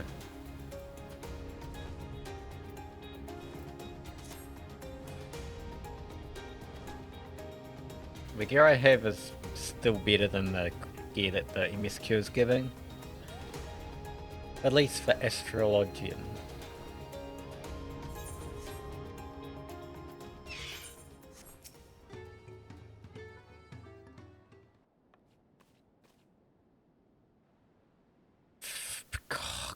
Back so soon? We've come looking for Wuklamat. Did you not did you not send someone to fetch her? Reddy Rock did not. Neither has she seen the third promise since you were last here. Then who was the man that came for her?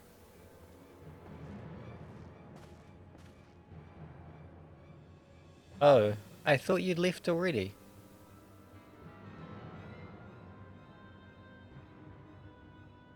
Where's Lamati? Is she not with you?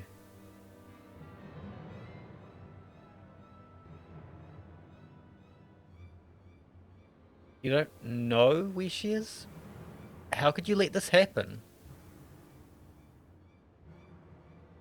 That thou shouldst worry for thy sister is understandable. Yet rather than assign blame, thine energies are better spent on locating her.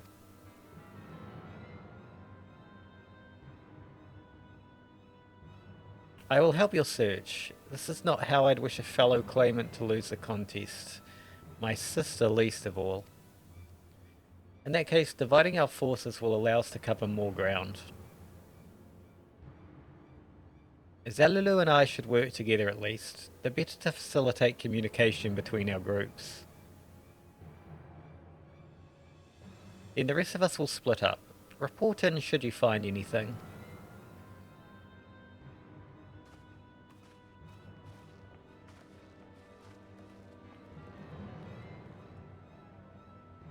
We'll be on our way as well. Right, keep in touch.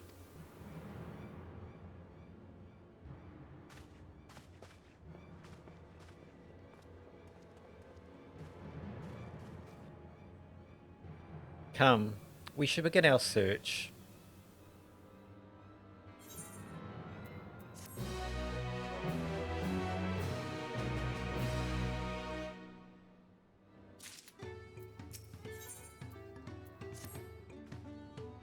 If Lamati was returning to Erdenshire from the west, then she should have passed through here, except Reedy Rock swears she didn't see her, in which case it's entirely possible that Lamati never made it back to the village at all. The only way to be certain is to ask the sentry stationed at the opposite entrance.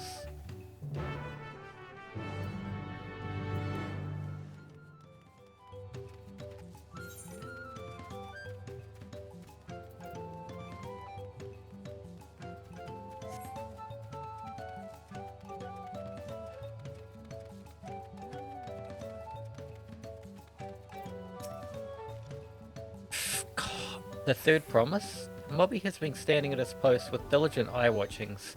He has seen no claimants pass this way. What of Tonawawata with the brightly coloured hair? Mobby knows something of this one. He hears tongue flaps about a Palu peddler in many fires who was attacked by a crazy hair bandit on the road. A bandit, you say? Thank you. You've been most helpful. My sister is clearly not here, though I wish it were otherwise. We must consider the possibility that the Tonawawatan messenger and the brigand described by the sentry are one and the same, and that Lamati is in real danger. Come, let us hurry to many fires. I'd like a word with this peddler should they still be around.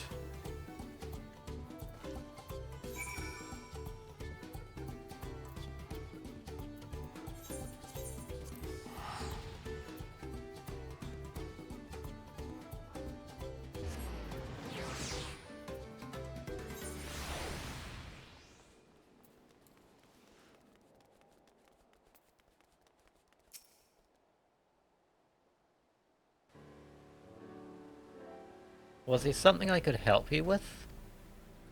I'm told you were the victim of a bandit attack. Could you recount exactly what happened?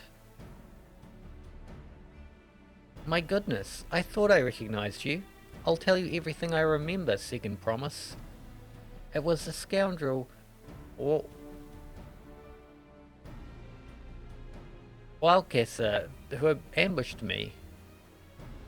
You know the name of your attacker? There's no mistaking that here. All my peddler friends have stories of that notorious bandit leader and his predations. Wakesa and his gang will stoop to any low for the sake of a few pal, and with no fresh quarry coming up the broken stairs, they've had to become more creative. Little wonder he went after Lamati. He likely thinks to ransom her for a royal sum. I expect he'll soon make his demands, but I don't intend to wait. We'll find this villain first, and deliver his deserved payment in person. What say you to a small deception? I will assume the role of a well-to-do merchant to lure Wakesa out of hiding. Then when he comes sniffing about, we catch the rat by the tail.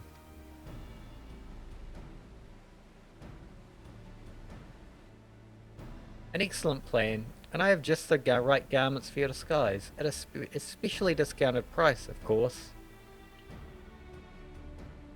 A brush with bandits hasn't dampened your mercantile spirit, I see. Very well, I accept your generous deal.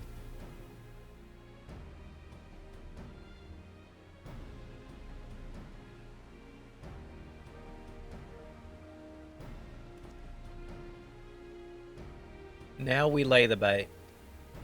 I will precede you into many fires to make my presence known.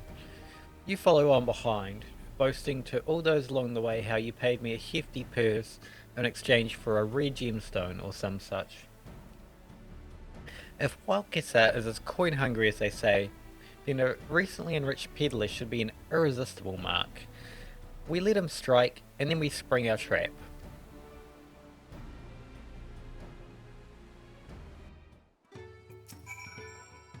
Time to play our parts. Follow me.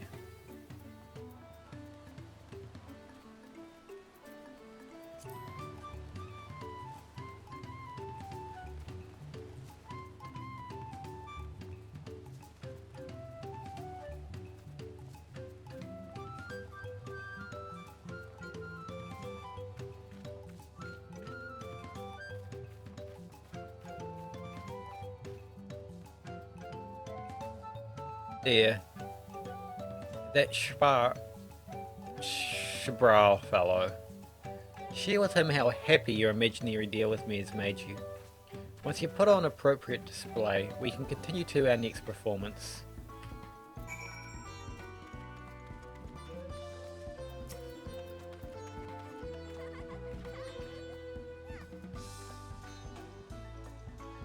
A rare gemstone from that Hitsaro merchant, you say?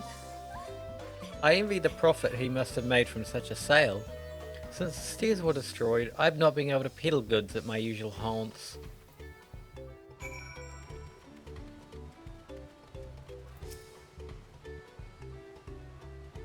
A good start, but I'd make certain Wakwesa is aware of me. Let's continue.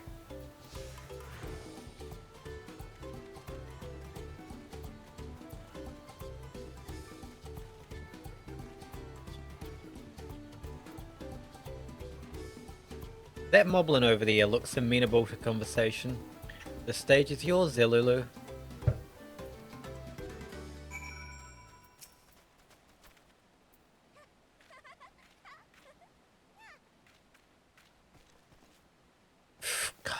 The Hitsaro sold you a sparkle stone for your collection? Well, that explains your giant joy smiles. Mobby is happy for your happiness. Mobby is also jealous of the merchant and all the jingly shine he must have made.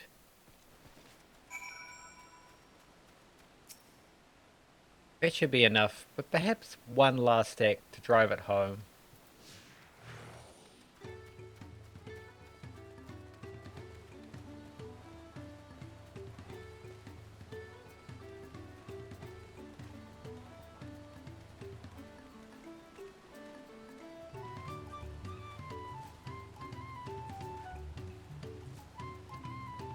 See that cheerful Palu? Tell him the tale of your presaged gemstone, and then we'll be done with this part of the charade. Oh, nice to see a smiling face. Care to share the reason for it? I've heard nothing but mumblings and grumblings since that storm passed through. You have the cheery Palu's attention. Play the role of a happy collector. Right, I forgot to happy you.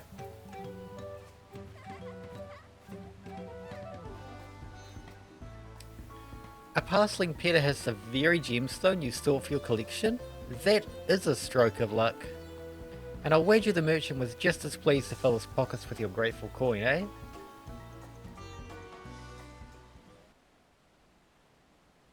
Well, I'm inspired to go and earn some pal of my own. Who knows? Maybe opportunity will find me, even as it has found you.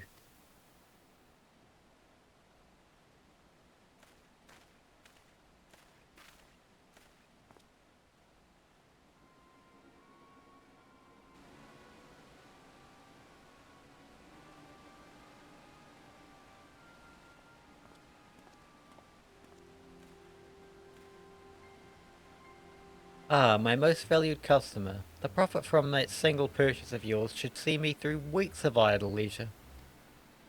Travelling with such a fat purse and no sell swords is tempting fate, so I shall make Earthenshire my last stop, and then return forthwith to Tiliolal.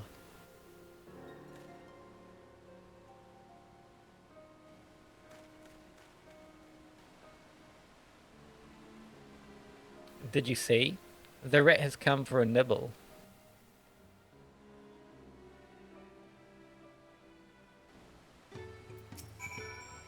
You played your part to perfection, Zalulu. A woman of many talents, just as Thancred and Urianger described. Now, let us lure Wakwesa out and spring our trap.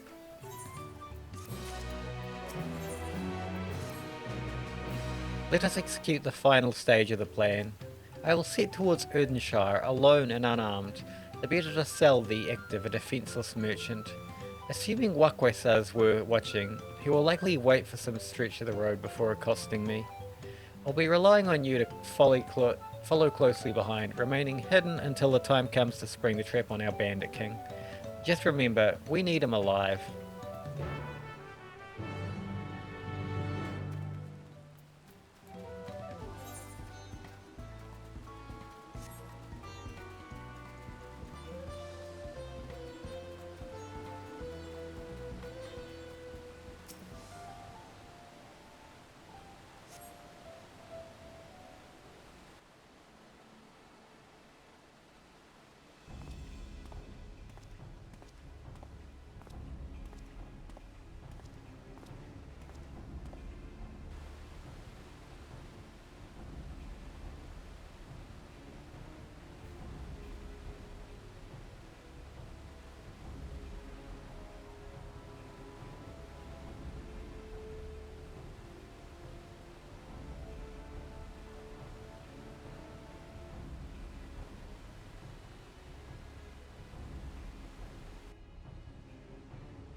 Business has been good to you, Master Merchant. How about you share some of the profits?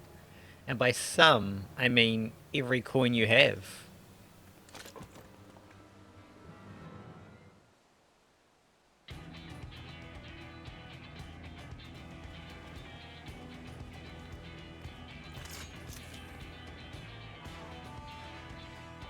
You're that gemstone collector. Oh, I see what this is. We've been tricked. Spit in your eye. Men, kill these Vidral.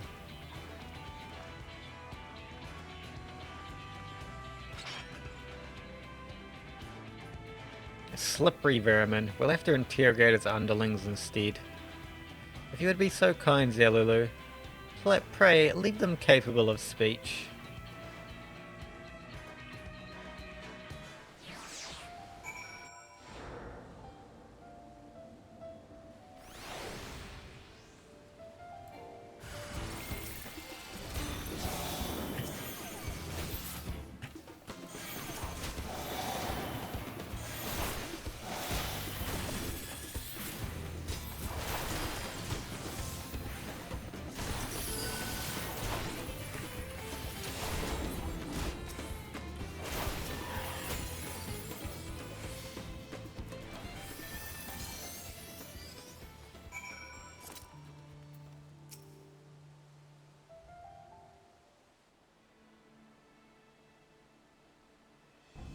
I was hoping to talk with your boss, but I suppose you three will have to do.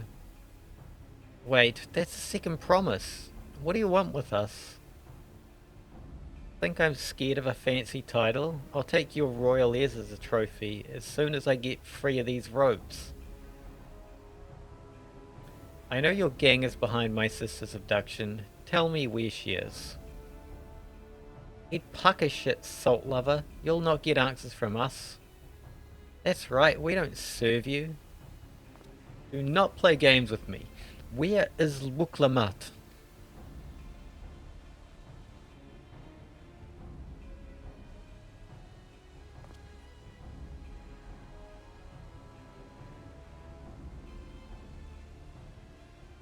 I'm fast losing patience. Talk now or die. The choice is yours.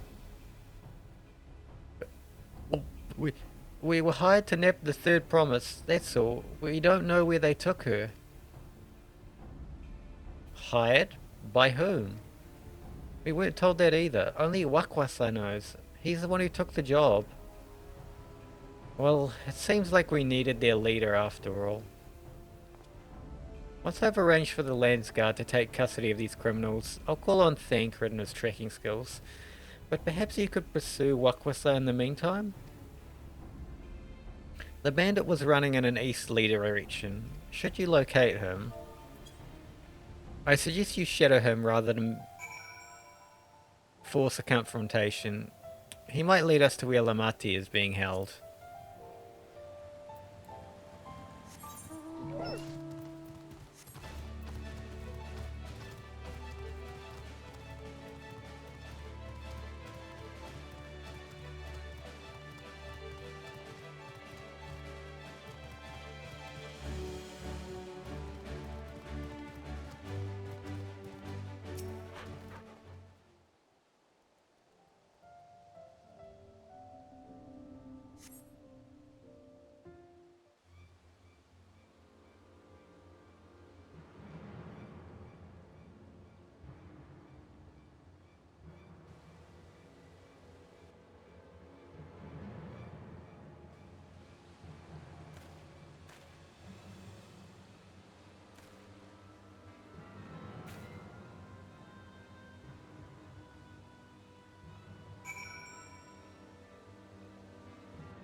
Follow Wakwasa from a distance. The objective will end in failure if you are noticed or fall too far behind.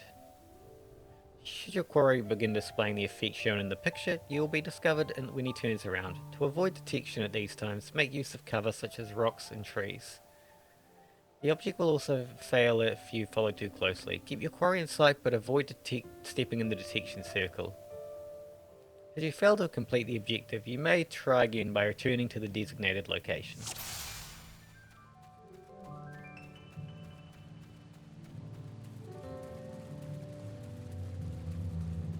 I can't believe I didn't see it. I knew that woman looked familiar. This job's more trouble than it's worth.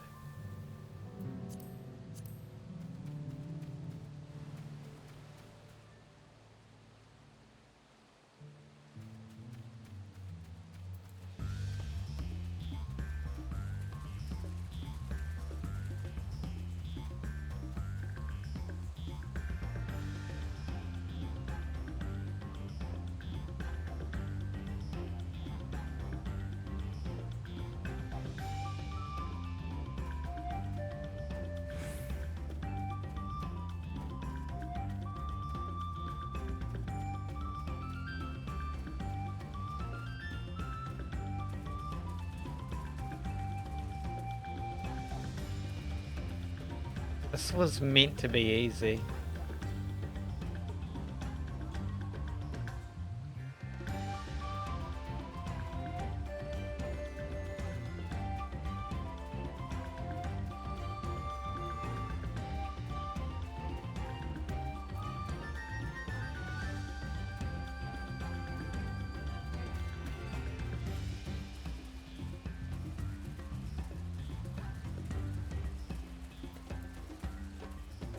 What was that?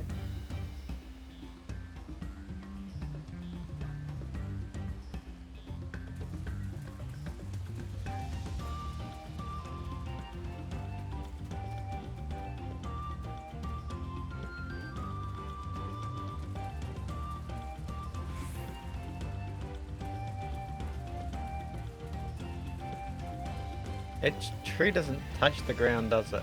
Huh? That was close.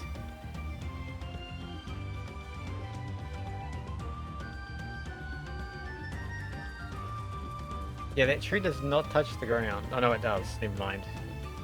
Just that one tree is just very hard to see once it goes through the water.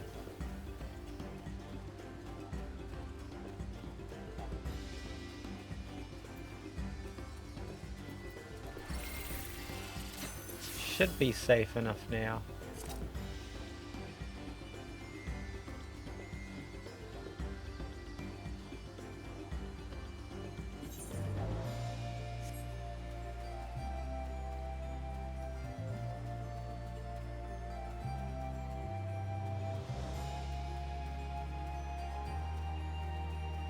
He said to meet him in front of the hideout.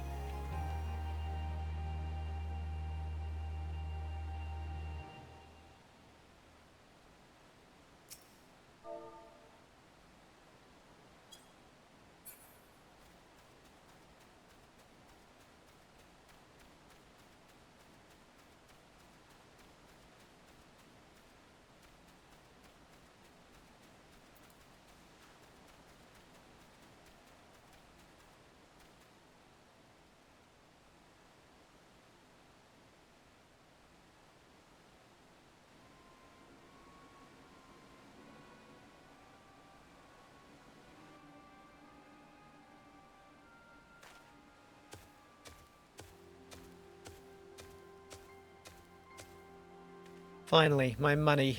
Give it to me now. The Landsguard may be hunting us already. Calm yourself. We had our own troubles finding a suitable hideaway. Right. We've finished. Take your prize and leave me out of the rest. Such hostility. You were hurting for coin, and I offered you a gainful employment out of the kindness of my heart. Kindness? You brought a blackened tempest upon us. One look and I can tell that woman was a killer, a butcher, a salted devil in the flesh. Oh, spare me your fearful bleating. Go on, scamper away now before the scary mercenary comes to claim your head.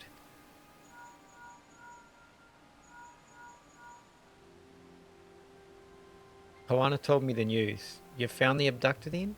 What's the situation? You think the bandits were hired by this Hubigo? Alright, new strategy. Forget Wakwasa and stay on the Muljar's tail. We don't want to endanger the third promise, so keep your distance until we're certain they have her. I'll catch up to you as soon as I'm able.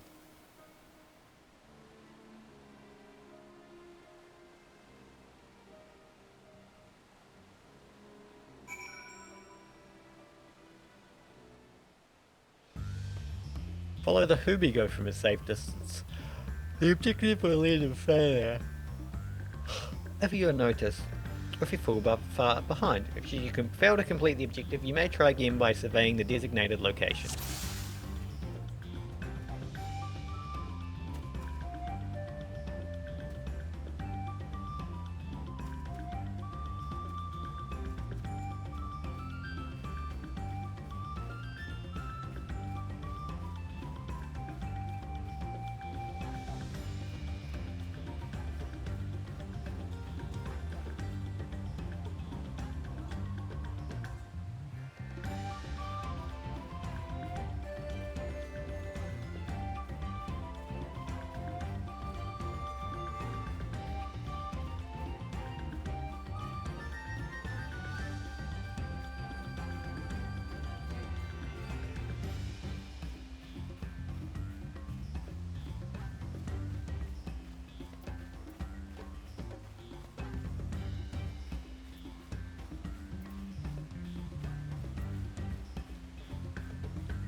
Only there's an air brake, so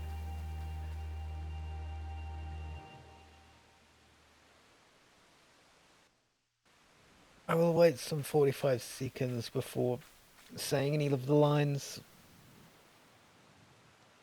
assuming there are any before then.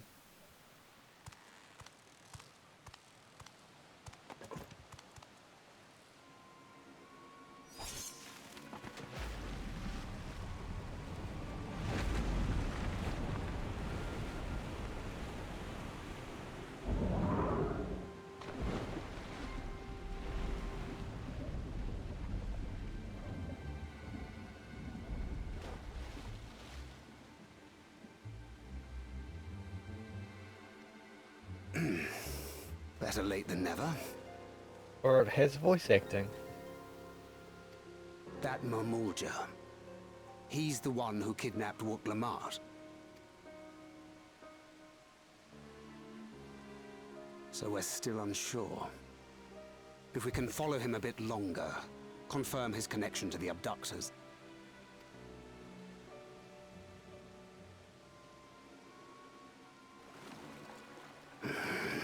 That will complicate matters.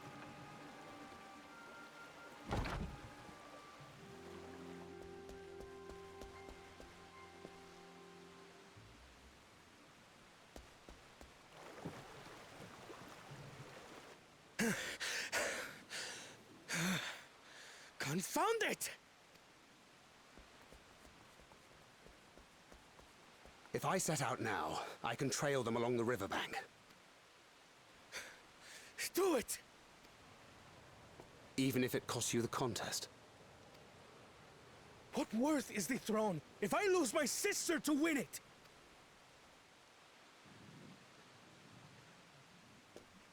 Very well then. I'll send word when I locate her. Till then, I suggest you save your strength. A rescue attempt could turn ugly.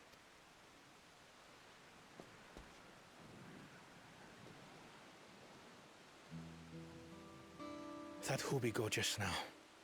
I swear I've seen him with Bakul Jaja. Knowing the way that monster works, he probably hired bandits to kidnap her so he could steal her keystones. But even alone, my sister is more than a match for a gang of untrained ruffians. She must have been ambushed or deceived. Gah! I should have been there! If those bastards have hurt her!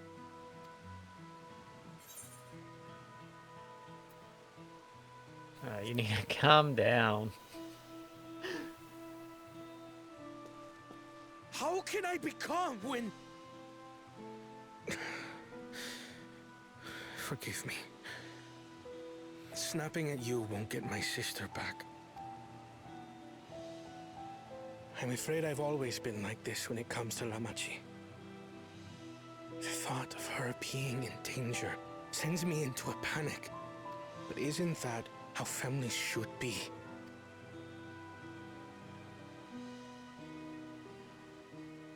These days, Turali Mikote live however they please. But the clan into which I was born kept to the nomadic traditions of our ancestors. They herded their own neck across the plains, always moving with the seasons. During one such migration, my birth parents left me behind. A child. All alone. Without a single word of explanation. A chance encounter with a kind Pelu merchant was the only reason I survived. Taking pity on me, he taught me his trade that I might fend for myself. I became a stallkeeper in Tuliyolal's market. And that is where the Dawn servant found and adopted me. I had already been in the palace some time when Lamachi came to join us. Like me, she had been cast aside by her parents. I knew the pain of solitude and wanted to spare her that suffering. As this tiny child's new brother, I swore I would always be there for her.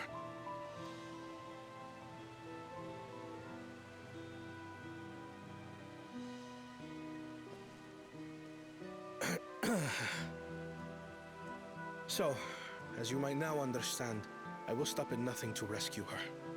While we await word from Tancred, I suggest we prepare ourselves to travel downriver. You have a boat, yes?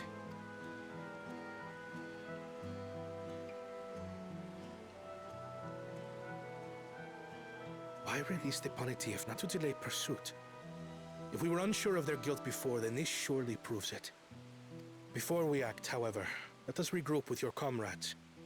Would you mind making the call?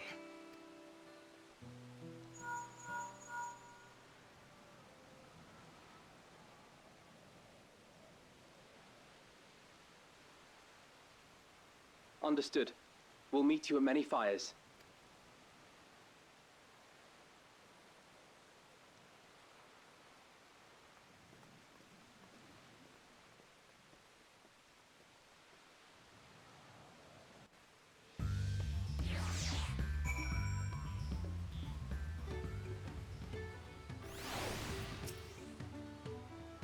I may have put rescuing Lamati ahead of my own progress, but do not take that to mean I've given up on the contest. You understand how important she is to me, yet regardless of how close we were, I would have made the same choice. After all, if I am incapable of saving my sister while also winning the throne, then I am not fit to inherit our father's heavy mantle.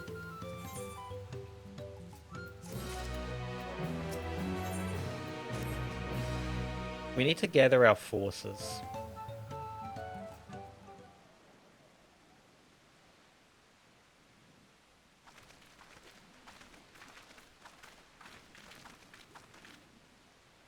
Firstly, allow me to brief everyone on our present situation.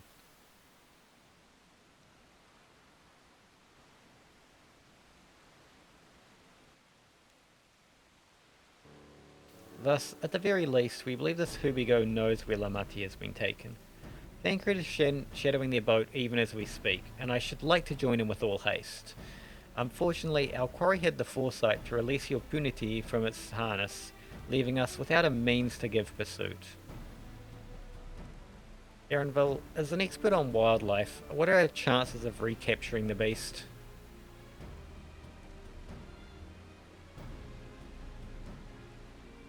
With the right mix of feed it can be done. I should like an extra hand to help scatter it about, however. Would you accompany him, Zelulu? Meanwhile, the rest of us should work on getting the harness repaired. It appears to have been damaged when the Pt3 was set loose. With all the peddlers here in camp, we should have little trouble purchasing replacement materials. As for any necessary metalwork, Earthenshire's artisans are but a short walk away. Then let us divide the tasks and have at it.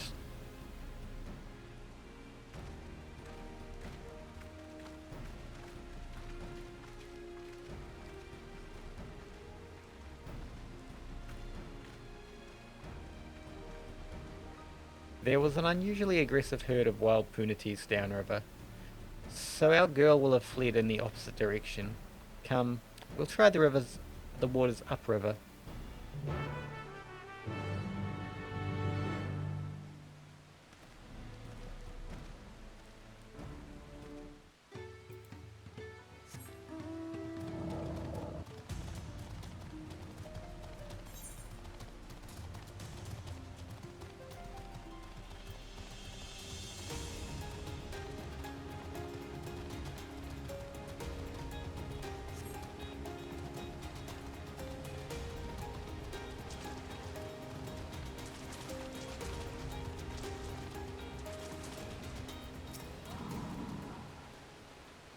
Assuming our Punity has come this way, she'll be hiding in the depths of Marsh Lagarka. We need to lure her back to the shallows with the promise of food. Wild Punities eat mainly aquatic grasses and plants, but the tame ones are often fed vegetable scraps. Knowing this, I add leftovers to the feed I prepared. This should help the mixture stand out against the marsh's natural scents. Lagarka is crawling with predators, however, so I'll leave it to you to scatter feed deeper in. I'll be waiting near the shallows with the rest of our Punity's enticing feast.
Damn, I thought something would come and, like, attack me for at least one of those.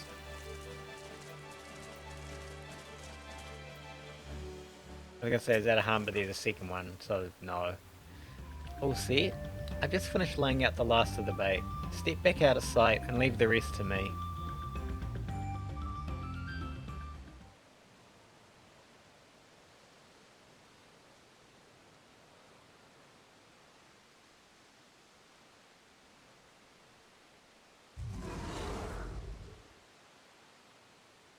Here she is.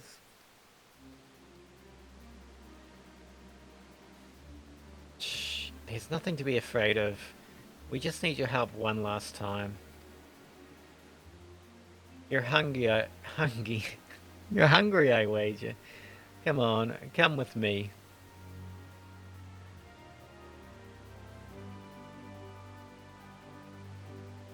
Yes, there's a good girl.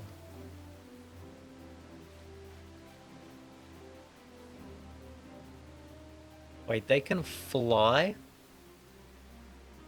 We'll be fine here, I think. I'll give her a few more treats, then lead her over to the boat. You can let Koana know we have our punity back. Punity?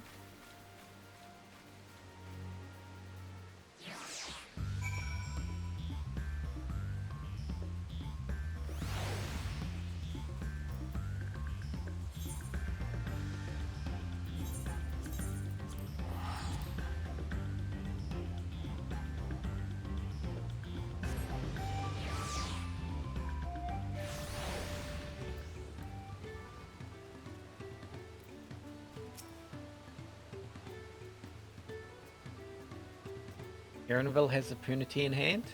Then? Good. I expect nothing less from a certified gleaner. As for the harness, we were able to purchase all the parts we need. The Levier twins are over in Erdenshire now, having the Potsworn make their repairs. I'm told it shouldn't take long. We'll be ready to embark on our rescue mission as soon as we hear from Thancred.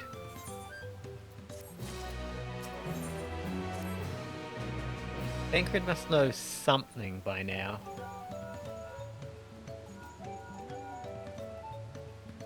You found her? Understood. Thank you. I had to invoke his name. I had but to invoke his name. Thancred followed the Hobbigo's boat to its destination and confirmed that they are indeed holding my sister captive. They, of course, being Buckcool Jaja and his minions. I swear I will make them regret this. Lamati is in the Rich Leaf tunnels.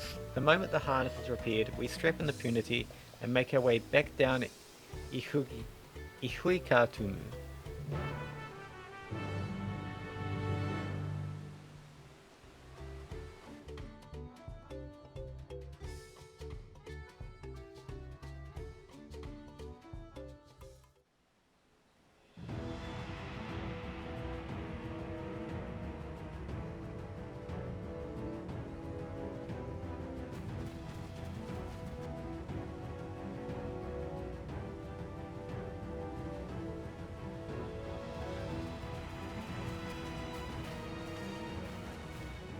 Thancred. The third promise is up ahead. She's unharmed, but we best not dally.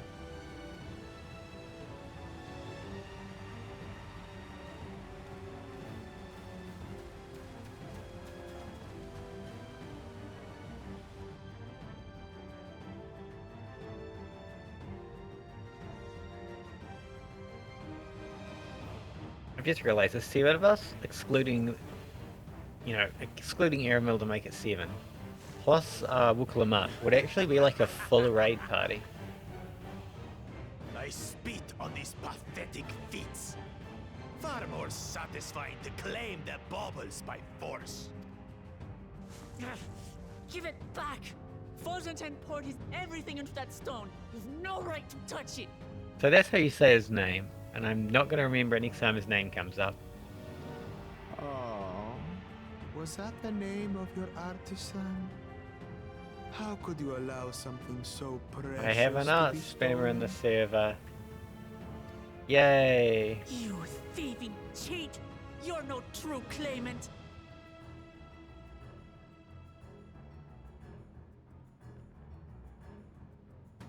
James? What does that make the foolish kitty who fell into my trap? If pitiful roars were all it took to claim the throne, you'd be first in line.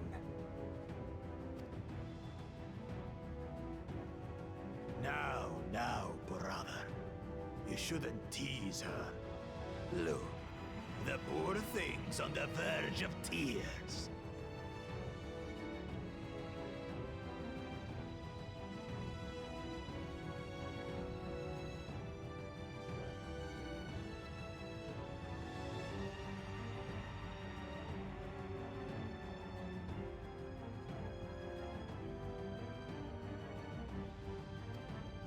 Meow. Someone save me.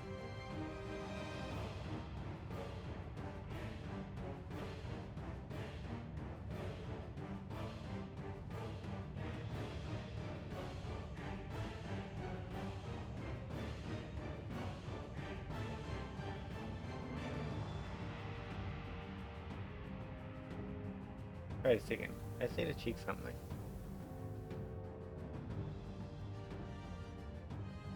Okay.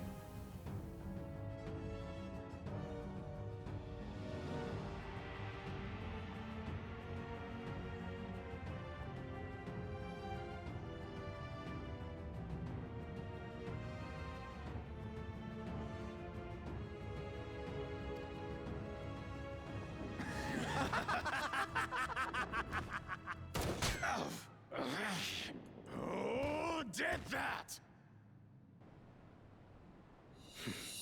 His scales are as thick as his skulls. Coward! You dare ambush me? Tis the blessed sibling's favored tactic. That useless Buddha was sycophant. He was supposed to keep the lackeys running in circles. Oh, you must tell me all about that.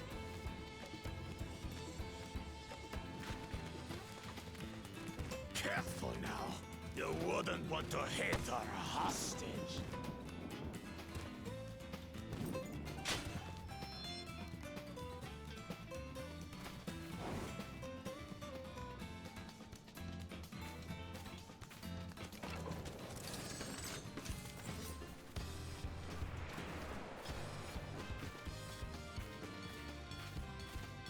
That one's not to be underestimated.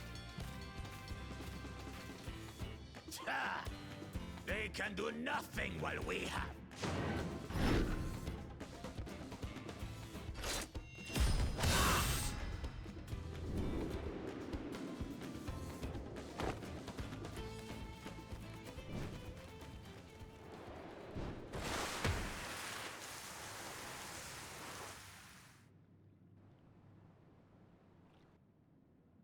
Impeccable timing.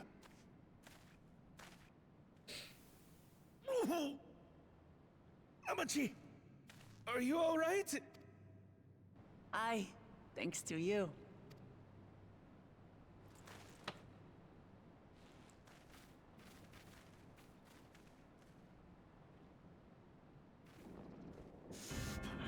These weaklings think they can defy us?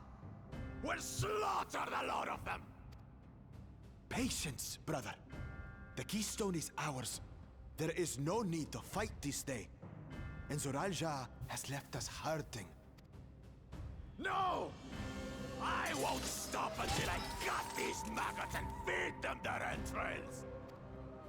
If we fall here, we fail our siblings for nothing. Is that what you want?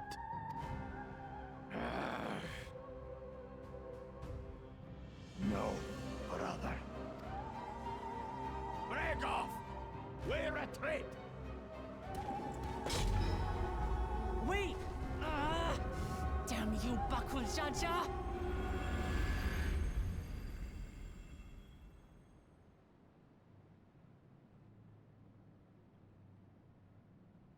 Do we give chase? We head back. Lamachi is safe.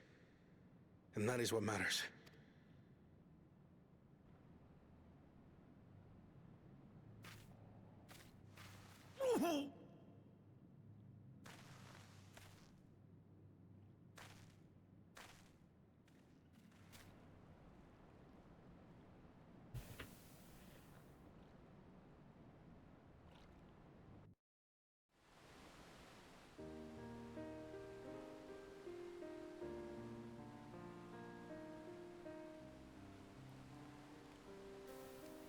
I'm glad to see you unharmed, Lamati.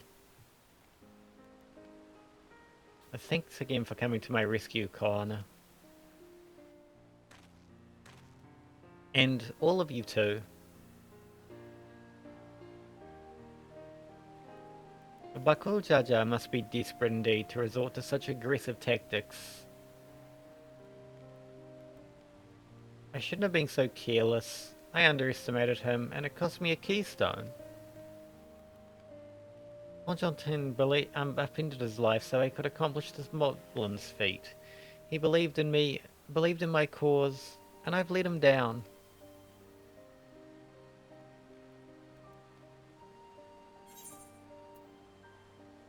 So I'll take back what was stolen.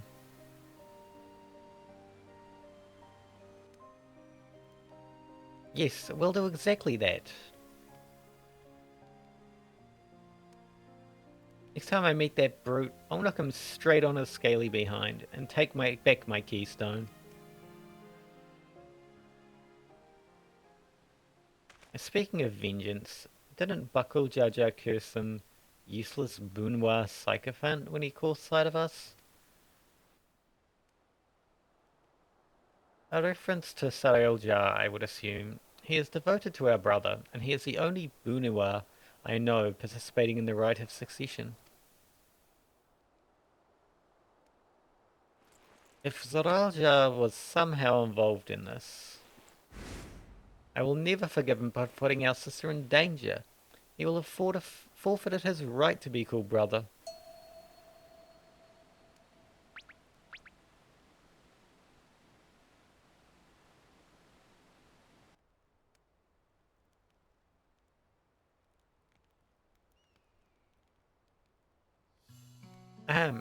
Bakul Jaja should face punishment, of course, but so must the bandits who had the temerity to abduct Lamati. I shall request that Father send a contingent of landsguards to enforce the law in this region.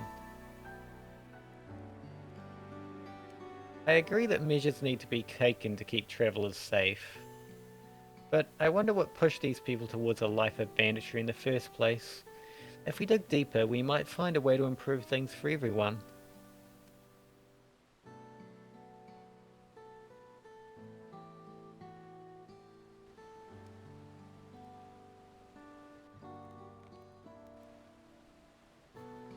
Tis something to think about. For now, however, the rite continues. I thank you all for your help.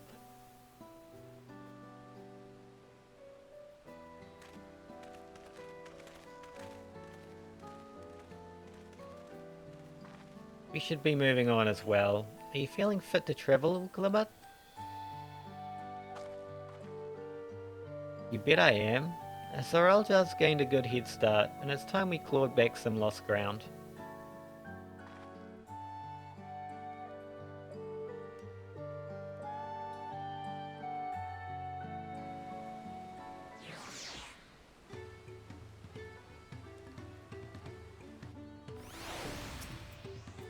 I'm really sorry this happened. From now I won't let my guard down around suspicious strangers. And again, I do appreciate you all coming to save me. That requires me to be 93. And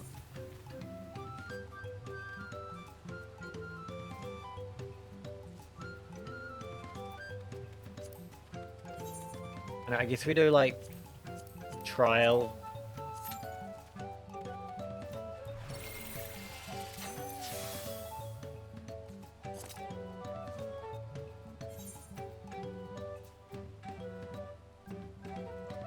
I could find where people are doing the fates. That is also a possibility. If people are doing fates.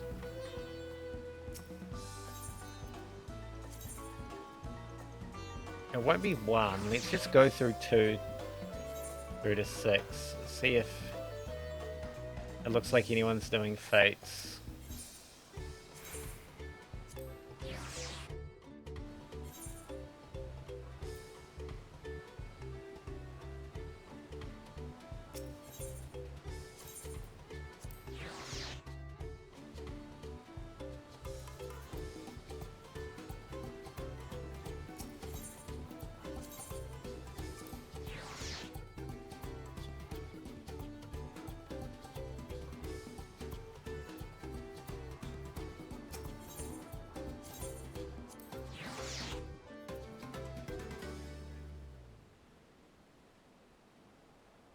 I guess not.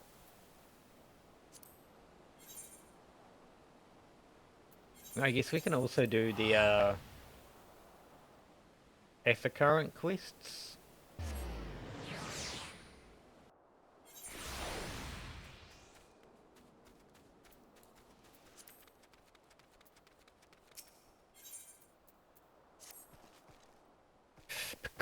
You are Zilulu, are you not? She who has been strength leading to Wiklamat. Could Muvamuk ask that you strength lead her in turn? The matter is this, Muvamuk's craft hand is to retire after long years. He lip-slips that he intends to fancy-craft one more masterpiece before he does so, but for this he needs the help hand of a strange face to the village. Anfroy is his name. He is always very murky-worded with his requests, so Muvamuk is not sure what hand help needs. But if you could exchange tongue flaps with him, she would be very, very happy feels.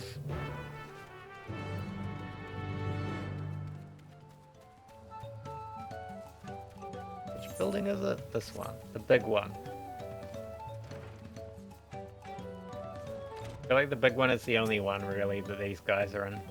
Yes, I'm Anfroy. Do I know... Wait, aren't you a friend of the Third Promise? The adventurer from across the water who was asking about the pot packs?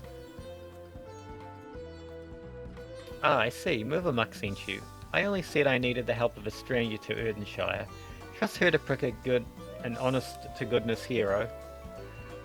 The task I have for you is but a trifling one. It's very near and dear to my heart. I want you to find out all you can about Muvamuk. There's nothing untoward about it, I assure you. I'm interested in what she's interested in. Her hobbies, her likes and dislikes, what she holds dear, and so forth. But for certain reasons that I'll share with you later, she can't know this. We've been working together for decades, but now as my pot pact is about to end, I find I know next to nothing about her, but perhaps others who work closely with the Moblins might.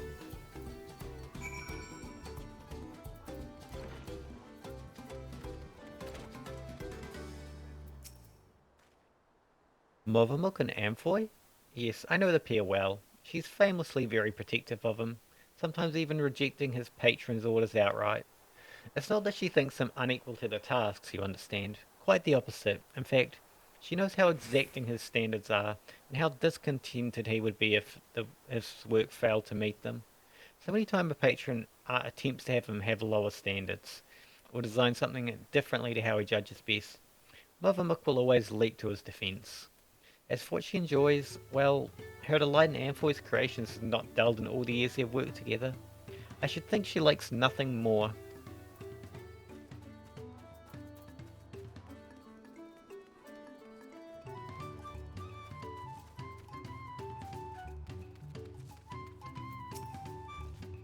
What does Muvamuk value most? Her potsworn, of course. Any mobby who says otherwise is a fib speaker. She keeps the treasure he gave her heart-side at all times. Also, she once lip-slipped to Tarnatic. He hasn't a flimsy thought what this treasure might be, but whatever it is, it's sure proof of the friend bond between them.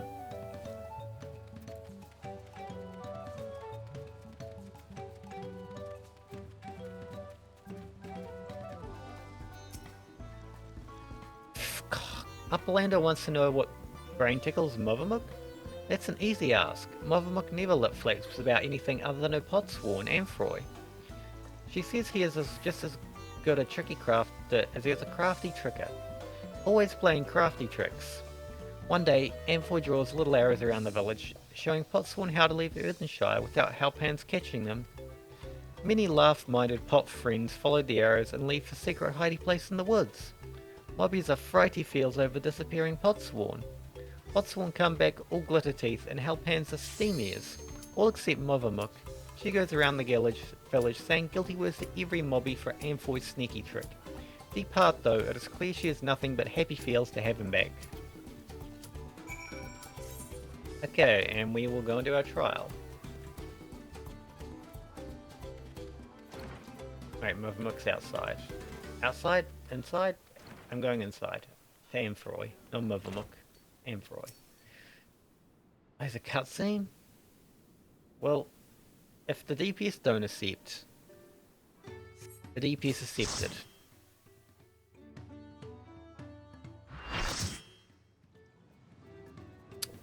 And I forgot to skip ad. I mean delay ad. So we have ad during this.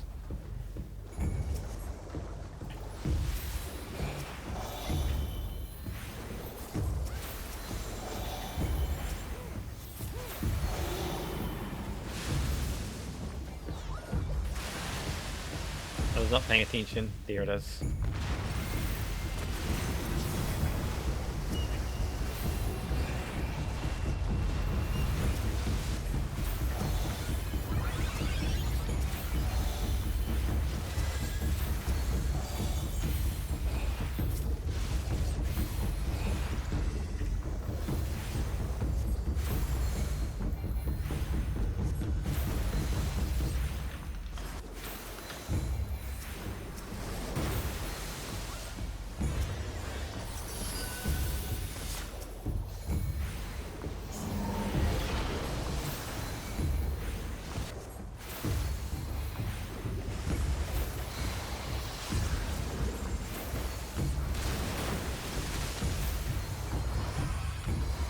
Where's Exquisite Helios?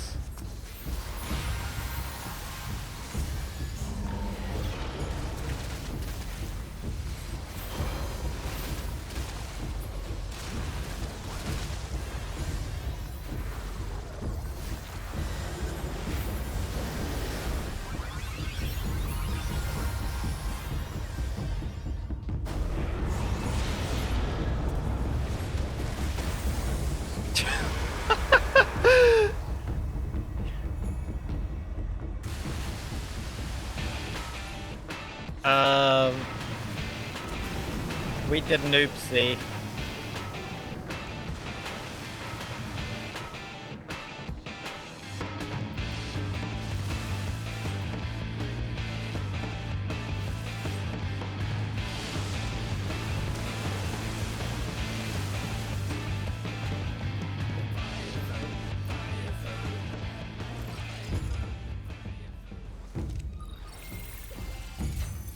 Okay, now that the ad is over, let's do it properly.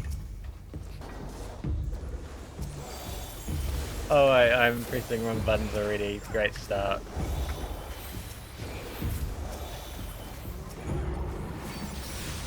Oh wait, that's not permanent. It's delay. It's like temporary. I'm dumb.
Hey, Brimis.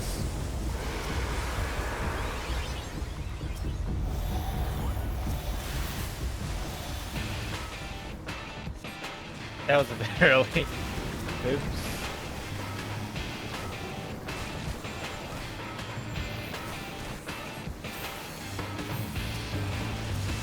Is he trying to kill himself? Oh god, he is.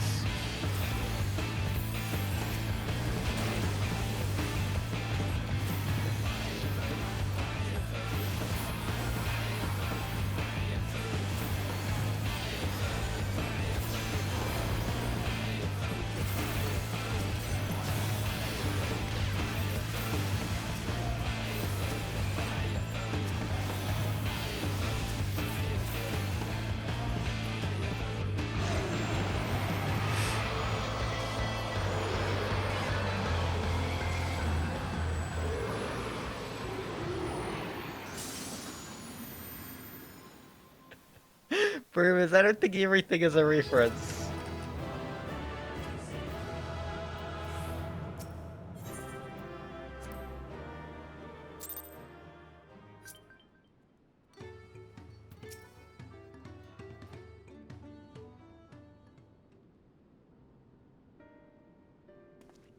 Ah, so you're back. What did you find out?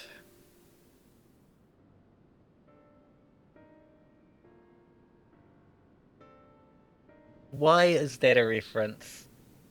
Huh, she really thinks that much of me? They say the Moblin help hands love nothing more than helping their charges, and it seems true, though it wouldn't hurt for her to show it a little more often. But that's not the thing you learned, and I thank you for it. It's not the only thing you learned, and I thank you for it. You've given me exactly what I need, so I suppose it's time about what I need it for. The truth is...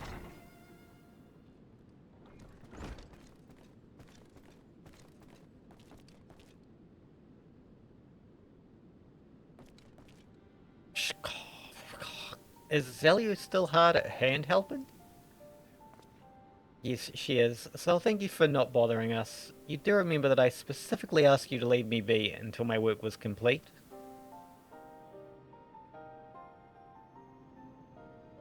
Always such angry words. Movamuk means no bother, just needs to do daily mob duty, sharpening tools until they sparkle shine. And I'm telling you that I don't need you to. Not now, anyway. I'm almost retired. All my commissions are already dealt with. Until the end day of the pot pack, Movamuk will uphold her pack part. It is her duty as help hand.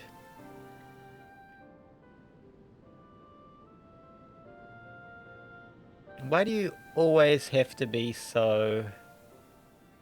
I'm sorry, Movamuk, but I'm going to have to put my foot down. I expressly forbid you from touching my tools until my work with Zelulu is finished.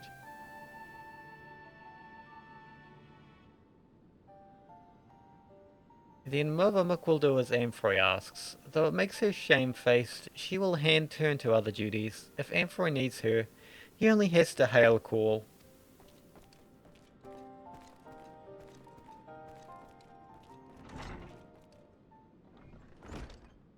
I wish I didn't have to do that, but I'll be needing every one of those tools if I'm to achieve my aim.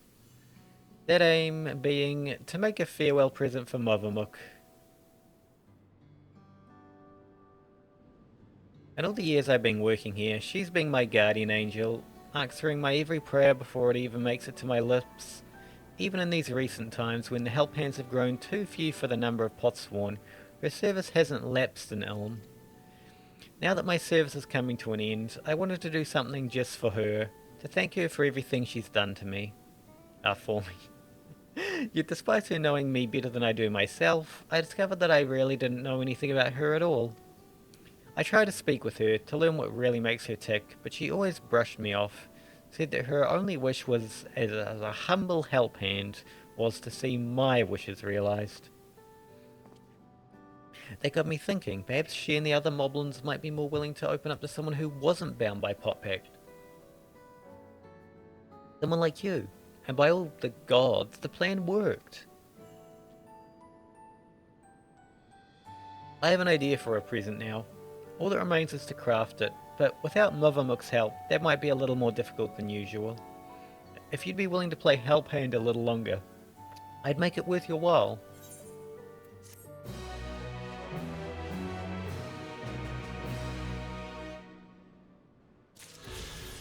which we won't do, unless it gives us something. No, we don't care about that. We just want the Aether Currents. I'm sorry. We're not helping you anymore.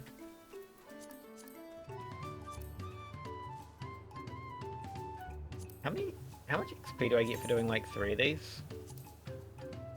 5? 3. 3 guild hits. It's 500,000, that's not enough.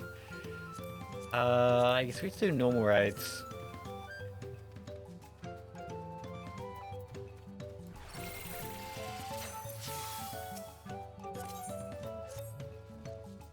Danger Straits, Danger Straits. Vendervolk's Twinklecrafter has gone missing.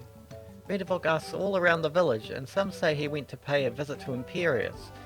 To the Imperius, the giant's prey place. But prey place is a dangerous place, full of friend-munching fiends. You're a dear fighter, are you not?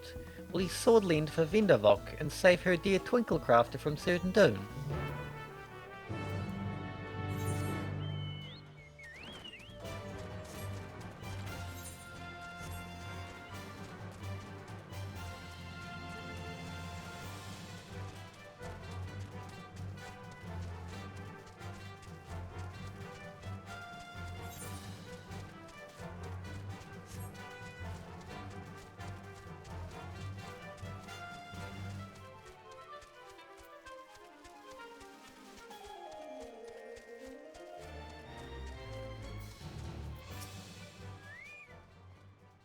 You're looking for a Twinklecrafter? That's me most likely. I'm one of the Moblin's contracted artisans, specializing in jewellery making. Vendervolk was concerned for my safety, you say? How kind of her to send me my own personal guard.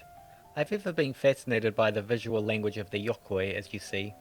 I often visit this place to bask in its grand imposing glory. Yet I've never once taken a step beyond this point. The beasts that lurk within are far too dangerous to risk delving any further. But with you at my side, I can finally make a detailed study of the rest of the ruins. Yes, Bremiers, you found the emotes. Good job. Such is what remains of them, of course. 500 years have come and gone since the giants returned to their ancestral lands, and they have not been kind to their creations they left behind. Yet some of the larger structures still remain. This impressive gate, for one. They say the Yokoi towered yalms above even the tallest Shibarol, but I wonder if this architecture may have played some part in exaggerating those tales. Its sheer sense of scale serving to inflate the giant's own, but enough speculation. Let us press on. We have much to discover.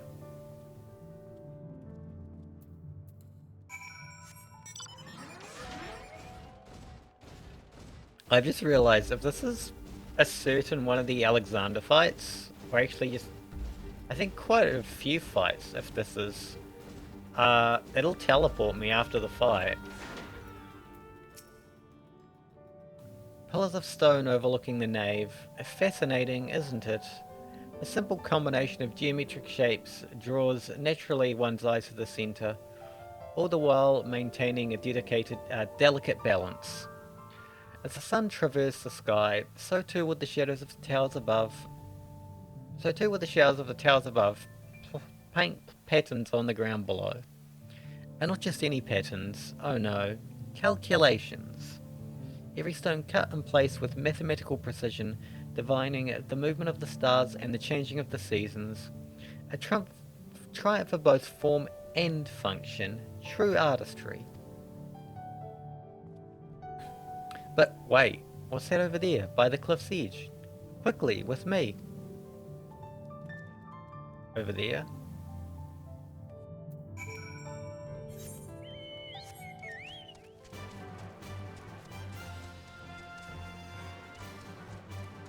It's a fight, that's what. I don't want to fight you too, though. Go away. Go away. Good.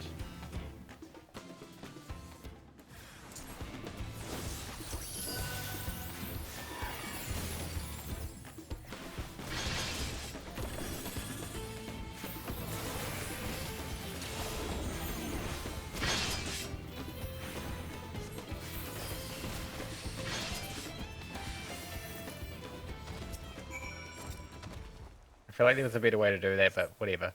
Doesn't really matter. They're weak. Thank you, and forgive me for racing ahead like that. I was so absorbed in examining every elm of this place, I clean forgot the reason I'd never done so before. But if anything is worth risking one's life for, it's surely this. Why, look at this tower. It's a work of art. That tower? Yeah.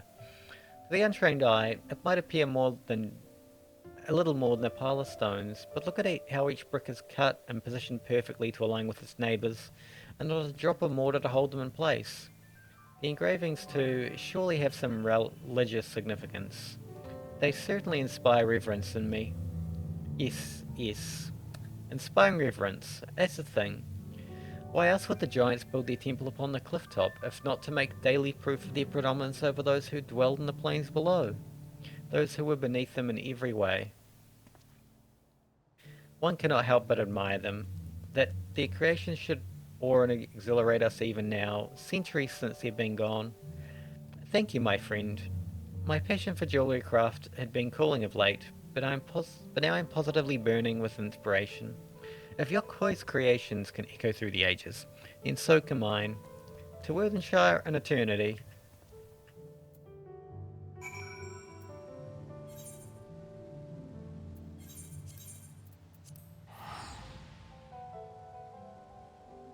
This is gonna pop soon, right? I'm not getting stuck in Q hell, right?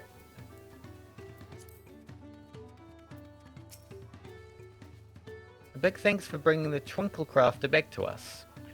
Not only is he safe and well, but full of mine fruit too. He says he found it in the Giant's prey place. This need for mine fruit is common among the Potsworn. Some try to find it in history, some in nature, some even in firewater.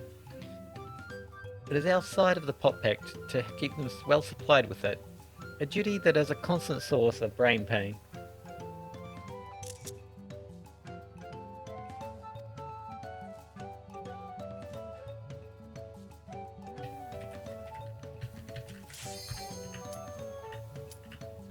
But oh, the ideas they come up with when they have it, such fresh thinking. Vendivok can't wait to see what our friendly Twinkle Crafter Wrangle crafts next.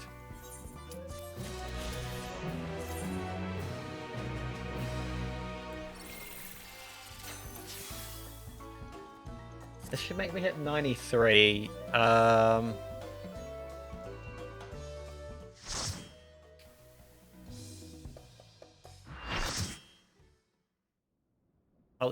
think I'll either, oh, this fight. I remember this.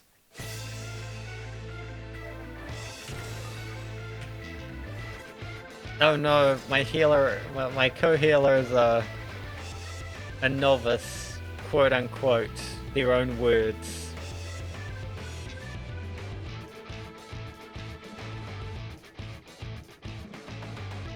Same, haha. It's kind of cool fight.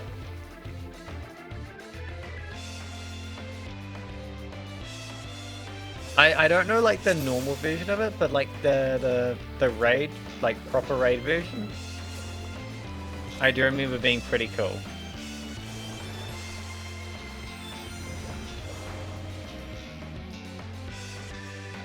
So my camera feels like it's too far down. Or yeah, too far, whatever.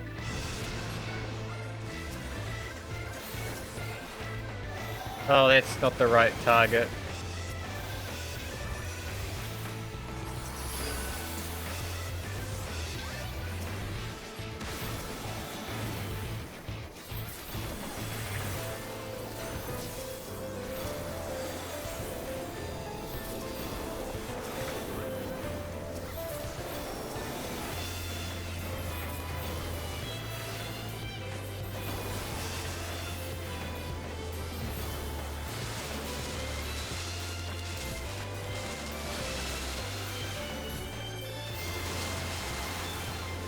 Okay, does everyone have fire resistance? Nope.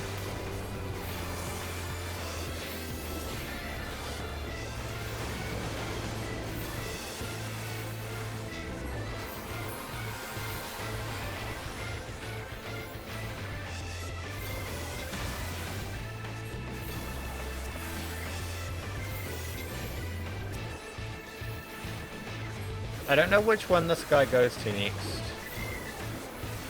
Like, where he possesses. Ah, over there.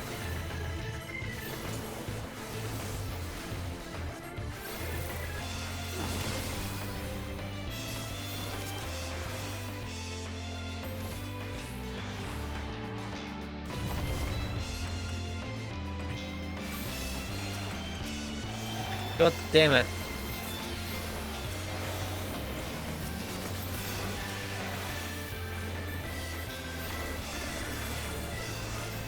I keep, like, mispressing some things.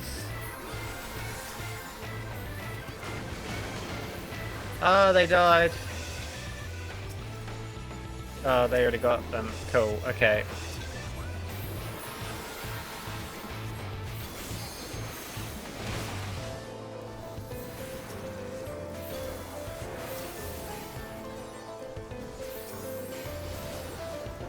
Alright, which is next? That one there. Yeah, this one we just sit behind the boulder.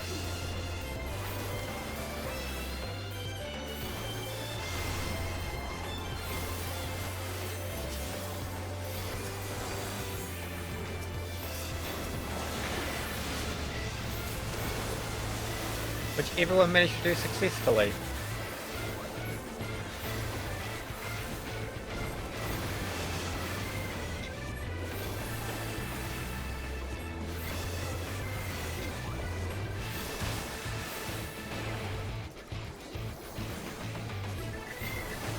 Whoop.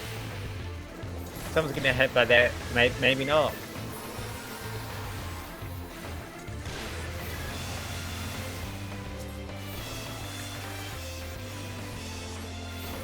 I mean, if someone did actually get hit by it in the end.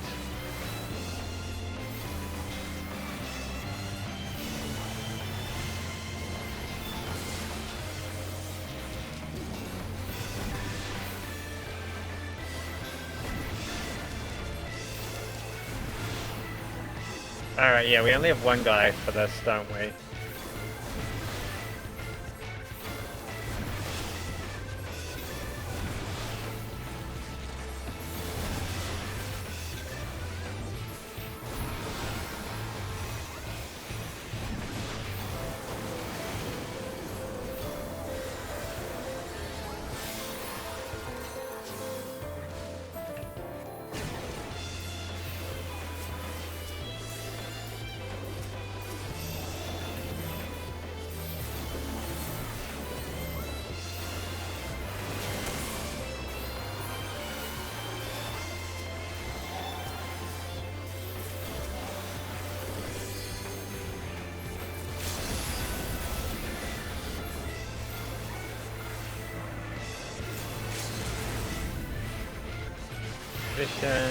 So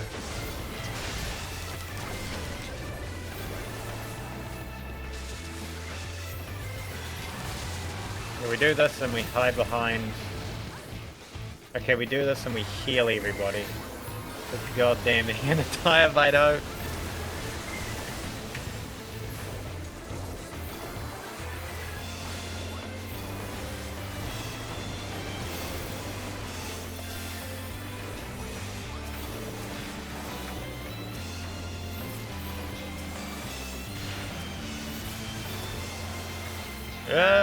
People don't die. Okay, we're good.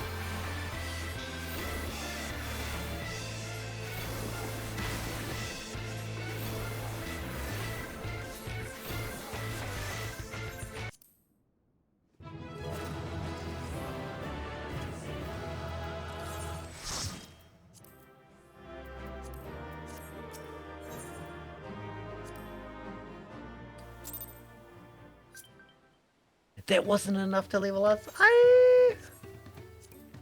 I'm assuming that didn't complete the challenge log. Cool. I didn't want to complete it on Astrologian. How far is that? 300,000. How much are these quests? The quests look like they're 300,000, so just one more, and we should be Level 93.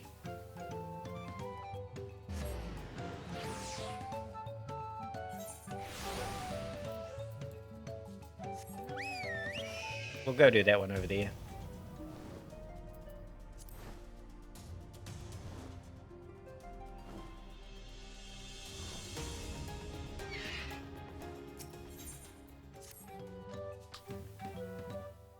Oh, Kylie Zelulu. Of course I know your name. Who isn't familiar with Wuklamut's companions? Not to mention your friends can't seem to go a moment without mentioning you. Ha! I'm Lanu Hanu, and I have the honor of being the Wind's Chosen. It is my feathers which adorn the festival float. I feel the wind has guided you to me for a reason. As a visitor to our village, who has fast become an honored friend, I would offer you a chance to strengthen our bonds. Perhaps you're familiar with the Landsguard? It is customary among these Wind's Chosen to save their mottled feathers and present them to these brave protectors as gifts every few years. At this very moment, one of the number is making their way to Okanu to receive our offering. But there's much more to it than just a simple delivery, and I think you'd be interested in taking part. It would deepen your understanding of our ways, and perhaps you and this member of the Landsguard will become fast friends. I would start with a small task if you're willing. Nahanshi is the name of our guest, and he was due to arrive some time ago. I fear he may be lost. Could you search the road for him? I'll stay behind in case he arrives here after all.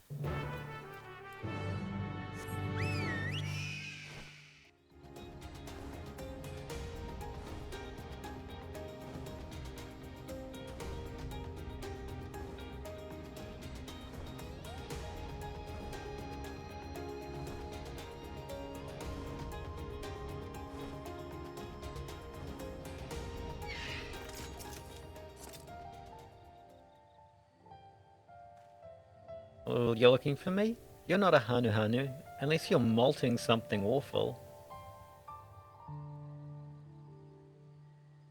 Ah, so that's the way of it. Well, now that you've found me, I suppose I'd better get on with it. Sorry for my lack of enthusiasm. I joined the Landsguard hoping I could bust some skulls, slaughter some beasts, you know, use these muscles of mine. But for my first assignment, I'm looking crates of supplies around. It's not exactly what I had in mind. I suppose complaining won't get this done any faster. Let's go make this Lanuhanu then.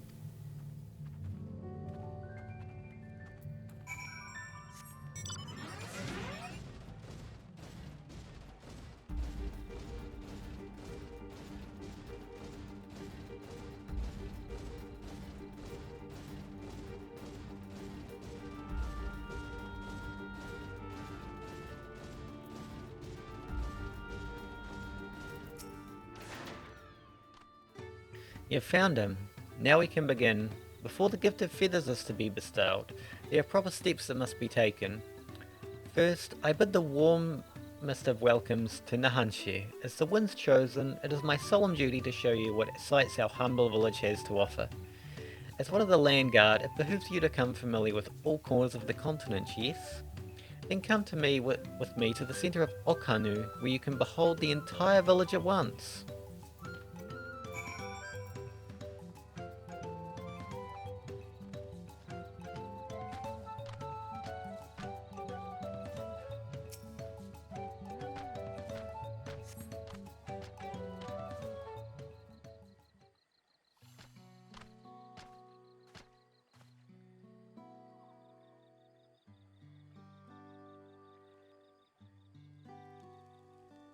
Take it all in. This is Okanu. As you can see, our homes are made from wooden reeds, both of which the forest blesses us with in abundance. But nature's blessings are to be treated with care, for dry reeds can easily catch flame, and if they do, we risk setting our entire village alight. Building waterways through Okanu is a great way to protect us from such incidents, but aquatic beasts can travel them as well. And when these beasts become too great in number, we beseech the Landsguard to kill them. Do you now? I always thought hunting duty was just a way to keep us sharp. While I'm here, I'll make sure nothing troubles your home. All of Okanu would thank you. And for the reason you came, these feathers of the Wind's Chosen. They're used to adorn the equipment worn by the Lands Guard. The design invokes the image of Kiksahai, the great bird revered by all Hanuhanu. Oh no, that's not how you say that. Kishaihi. Kishaihi, I think. The great bird revered by all Hanuhanu. The feathers give it a touch of authenticity that make the soldiers appear all the fiercer. Every soldier's outfit is designed according to their profession, and each feather must undergo an elaborate process of dyeing and oiling to meet the Landsguard's various needs. So without further ado, let us begin. I first ask that you come meet me at the gate to the southeast. Fine. I should warn you, I'm not known for my delicate hands.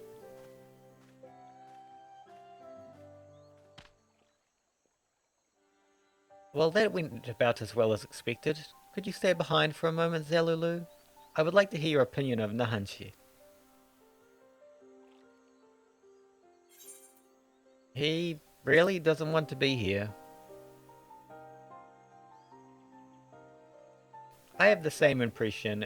Truth be told, his attitude is the same as every Landsguard true who comes to receive this gift, and we're meant to fix it.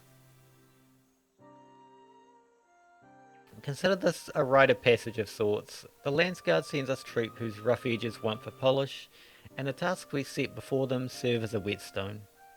Over the course of our work, they gain a great insight into the history and meaning behind the exchange of gifts. Soldiers with a tangible bond to their charge will protect it with all the more staunchly. In recent days, however, even our treasure trove of knowledge hasn't been enough to rouse some spirits of some. But working alongside someone as capable of you, Nahanshi might find the extra motivation he needs. Now then, let us proceed to the southeastern gate, and while this goes without saying, keep this little conversation between us a secret.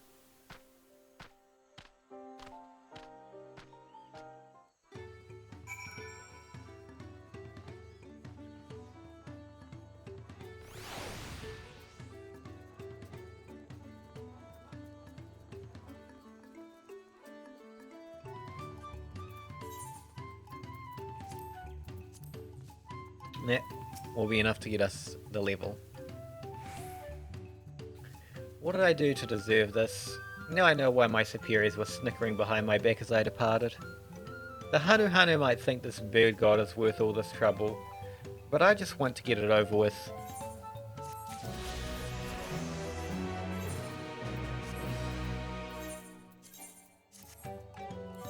Okay. Back to the MSQ.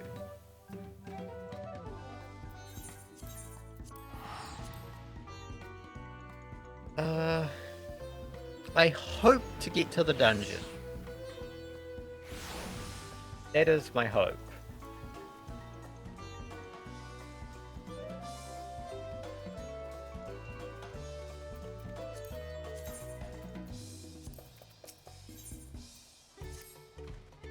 The road beckons, friends. Let us be on the way to the Hoyuk. No, that's not right. The Yokui. Then it's back to the path through the mountain begins. You remember the spot where you were tricked into walking off with Wakwisa? Just going to rub it in my face like that, eh?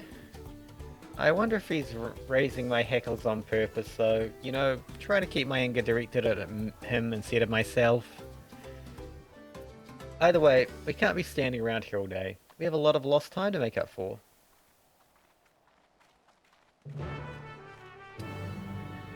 Okay, I need to do some stuff real quick, so I'll go for about 5 minutes again. And there'll be an ad shortly.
Okay, I'm back.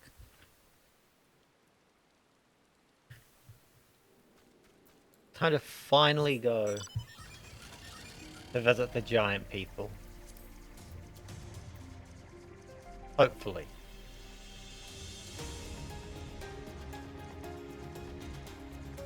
Hopefully there won't be any distraction or whatever on the way again.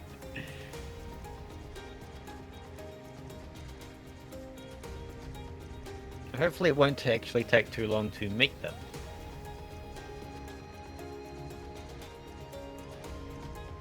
What is that? Oh, it's like a pot, a living pot or something.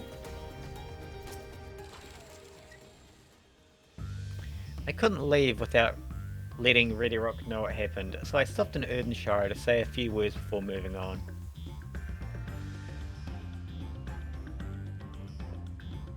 And now, Erenvil's nowhere to be seen? Couldn't he wait a few more moments? Oh, so much for giving him the benefit of the doubt. Come on, let's catch up. I want to give that smug gleaner a piece of my mind. I worried Wicklum would agonize over the loss of her keystone, but it seems I had nothing to be concerned about. Onward and upwards then.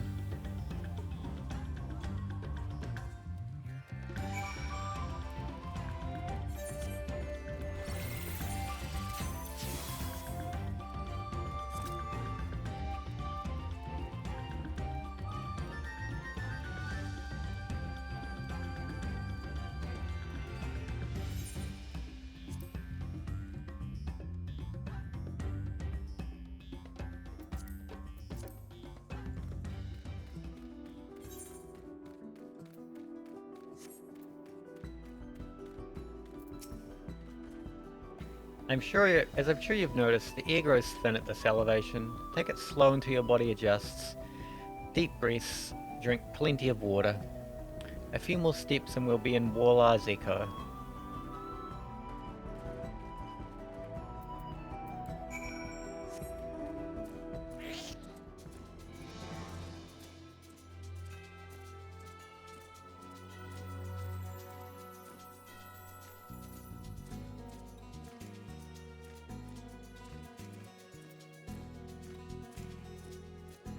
Are these the giants that people were talking about?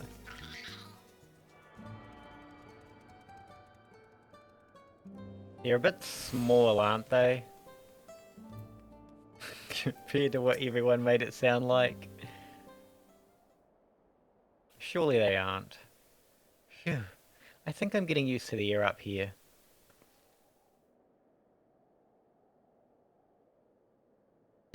So this is the place from the Layer Proof where Papa met with the Yokoi.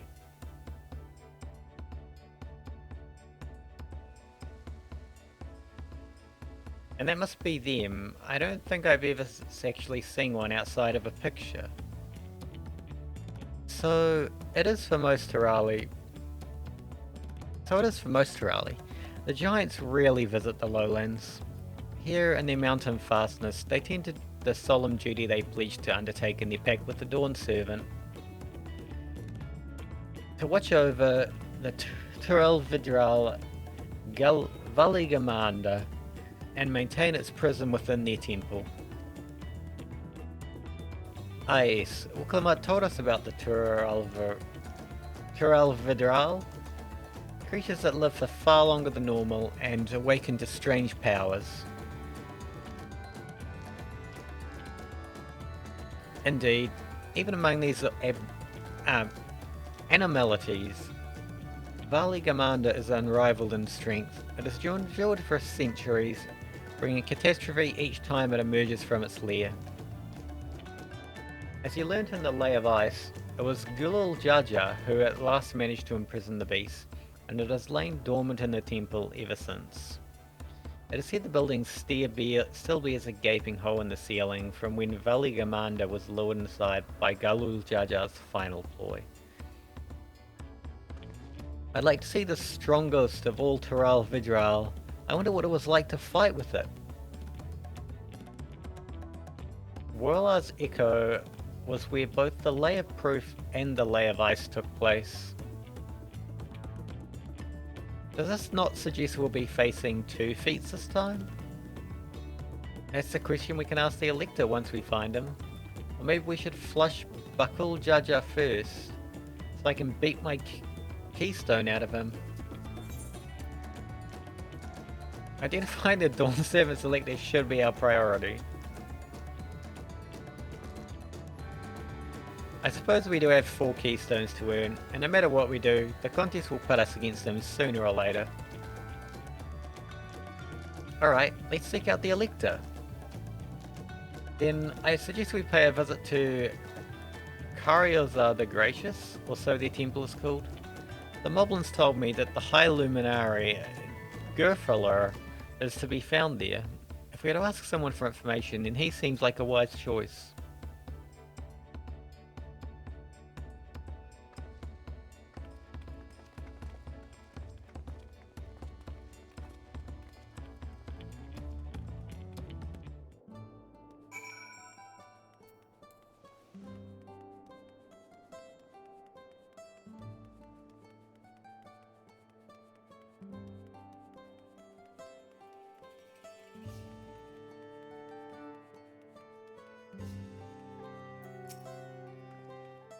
Let's see if I can convince the guards to let us through. I am Wuklamat, third promise of Tuliolal, and I seek your Elector for the right of succession. May I please speak with Gerfaler? The High Luminary has granted attendance to the claimants. You may enter. Huh, that was easier than expected. And we go then.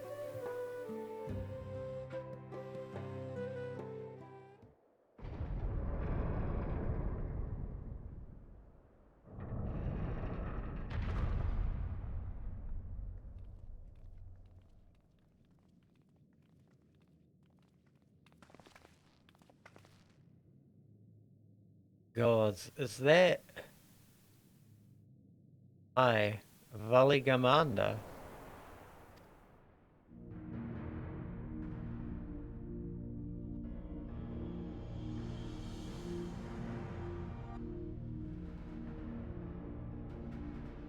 Welcome.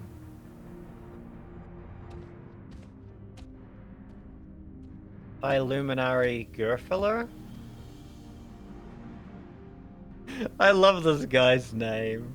Or not this guy's name. I don't know, this guy has a pretty good name too. He is not here at present. I am Luminary Zermerwer. Gerfaler's got a better name though. Is this the Sky Ruin Valigamanda? It is. The Tural Vidral, whose name has evoked terror since time immemorial. Even my people, once conquerors of all beneath sun, were as brittle leaves before Valigamanda's tempestuous power. When the Sky Ruin descended upon Urkapacha 8 decades ago, the casualties were staggering. Had Galul Jaja and his companions not intervened, we would have been slaughtered to the last.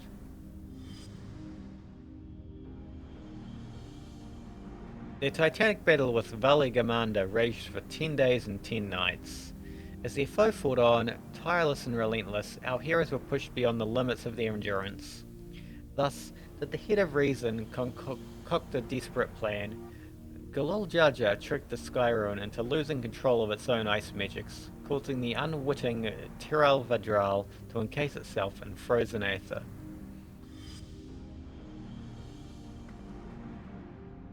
And it's been like this ever since? Nice work, Papa. But what happens if the ice ever melts? That same question looms large in our minds, for the magic sustaining this prison grow weaker with each passing year. Valigamanda commands powers of fire and lightning and ice. Some believe that the violence of the recent storm was the result of those energies slipping free. That raging tempest from Valigamanda? Setting future worries aside, you have come to attempt the feat of proof, yes? The High Luminary, chosen Elector of Dawn Servant, has left me with instructions for all aspiring claimants. You are to scour our Forbidden Mountains and find the waiting Gerfaler. That is to be your challenge. Ah, so the search itself is the feat. You've already spoken with my brothers, I take it? I have. Their expeditions are underway. Then we better pick up the pace. Aye, but we'll need a direction to search in first. Let's see what hints we can gather from the villagers.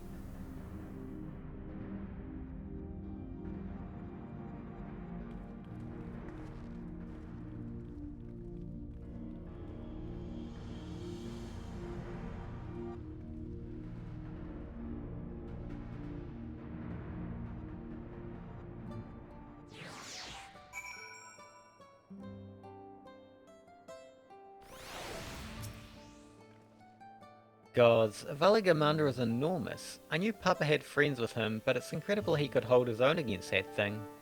Should its prison ever fail though, I can't expect the old guard to come running. It'll be up to us to save the day. I have so many different foods already. I'll take the money. As we've just been informed, the feat of proof requires us to seek the High Luminary Gurfalur somewhere upon these mountains. However, if earlier feats are any indication, we must assume the challenge precludes the Yokoi from answering our questions in a straightforward manner. Thus, I would ask you to pay close attention whilst attempting to divine Gurfalur's whereabouts. Though the giants may not give us a precise location, there may be clues hidden within their words. Such is my theory anyway. Let's see what we can discover.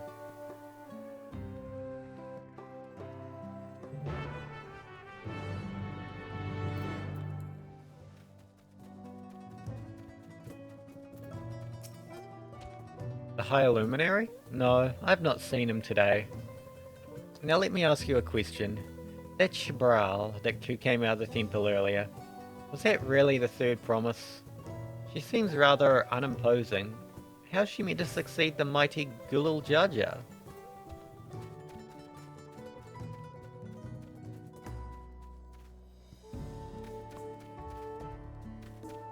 Where is that giant mountain? Are we on the giant mountain? I guess we are. Probably.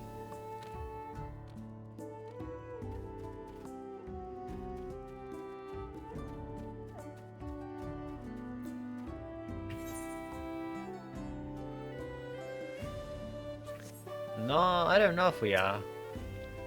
Asking after the High Luminary as well, are you? I not know where to find him, but I hope you have the opportunity to speak together. He is a great man with a deep reverence for our traditions. These glyphs we carve for one. He affords them as much value as any treasure we possess. They are records of lives lived. Your arrival too, I will etch into the stone, that the story of our meeting may endure for untold turnings of the sun. If you are curious about our ways, then I bid you visit Proof. To the northwest of here, it is one of our grave sites. I think we should go to the northwest.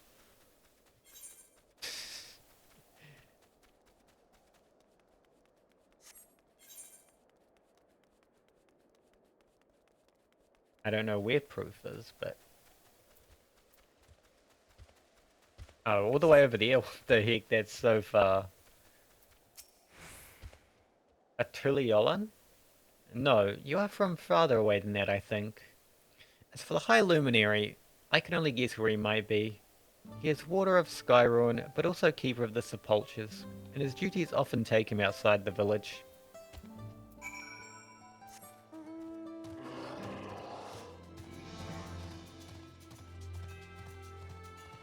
You know, as for towering giants, these giants aren't that big.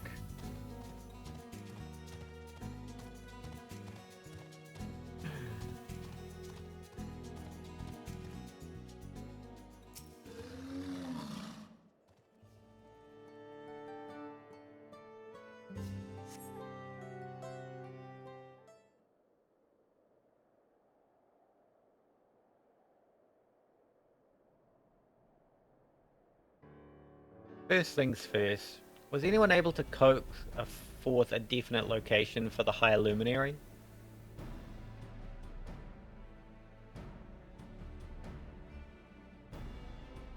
As expected. What then of clues or other hints that might point us in the right direction? I heard that in addition to his usual duties, Gurfalur is also charged with keeping the graves. As did I. The Yokhoi's sepulchres appear to hold a special significance in their culture. But would it be pretty appropriate for us outsiders to enter into their burial grounds? Proof, you say? And he encouraged you to visit this place yourself? Then let us go and take a look. Even if we don't find Gurfalur there, it'll give us a chance to learn more about the Yokhoi. The gravesite is somewhere northwest of here.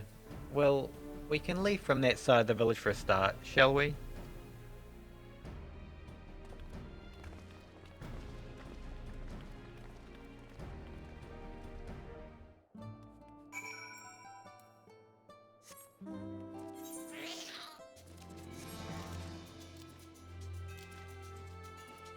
So all their names end in lur.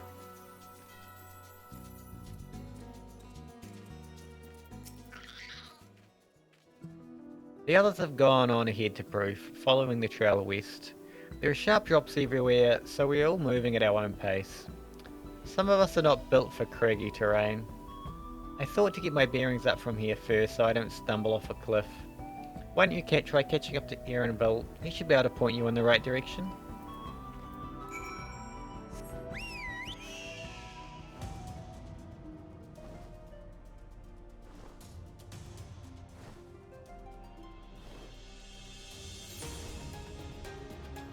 Is that thing... yeah, that thing's gonna try and take a bite out of me.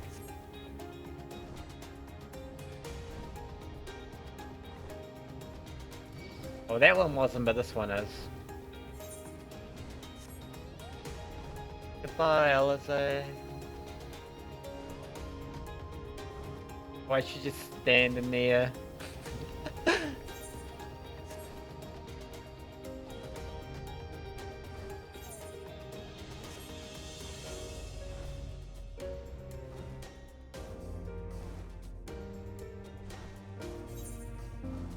I bet we could go up there somewhere. Or something like that. Actually, take a look at this crater. There is no wood, no trees, not even dry grass, and yet the ground still burns. This must be one of the scars left by Valley Gamanda's rampage, as told by the saga. Sky Ruin's fires are described as eternal, flames that can be quenched by neither storm nor time. And here I thought it a literary embellishment. But now I've lost sight of Wuklamat. Proof is northwest along the main road, so hopefully she's still heading the right way. I wouldn't be surprised if it's over Warkwazormal way. But no, it's probably here.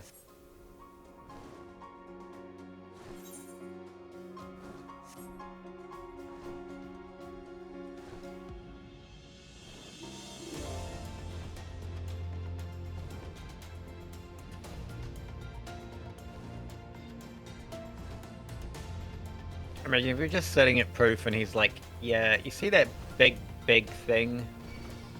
Can you kill it for me? That'd be kind of wild.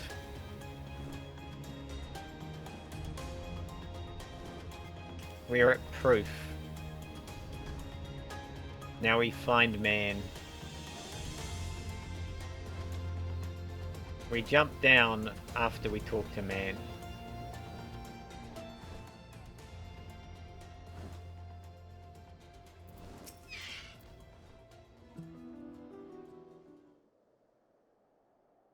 Hehe, Wuklamat wins again.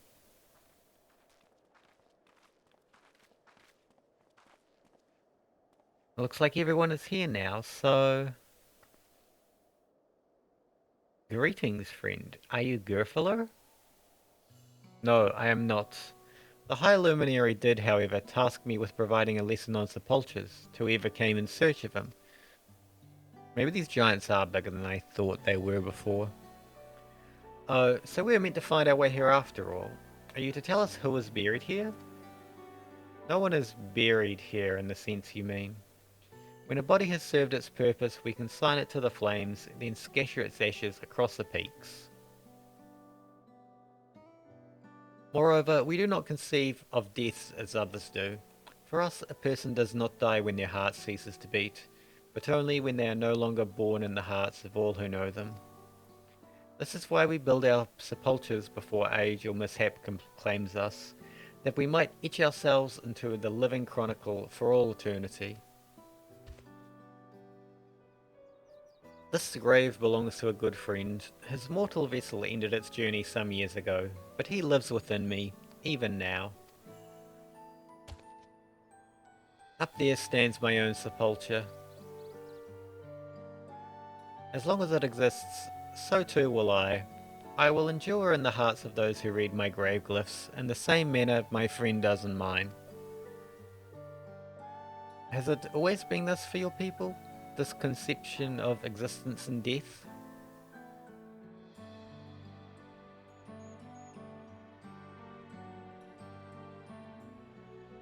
Continue along this path to the indelible passage. Beyond its history upon the walls, you may find the answers to your questions. Then that's what we'll do. Your traditions are fascinating, and I'd love to know more.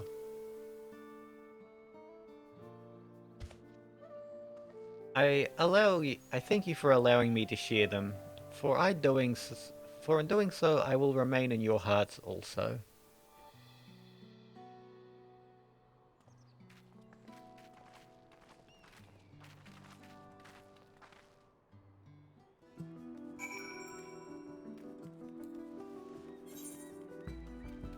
Oh, that's a bit of a journey. I don't think Sprint's gonna last that long.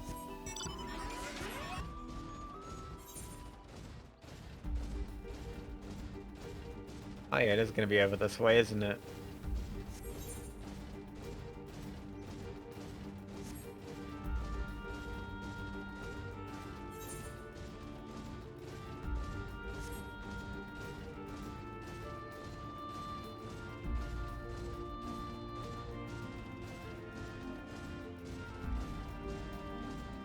I wouldn't be surprised if there's a dungeon like Bardam's Metal or something.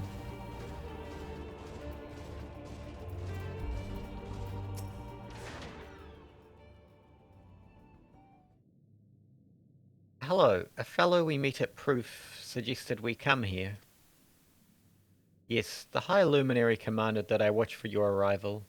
As the chroniclers of our people, it has ever been my family's duty to pass on the teaching of the murals from generation to generation.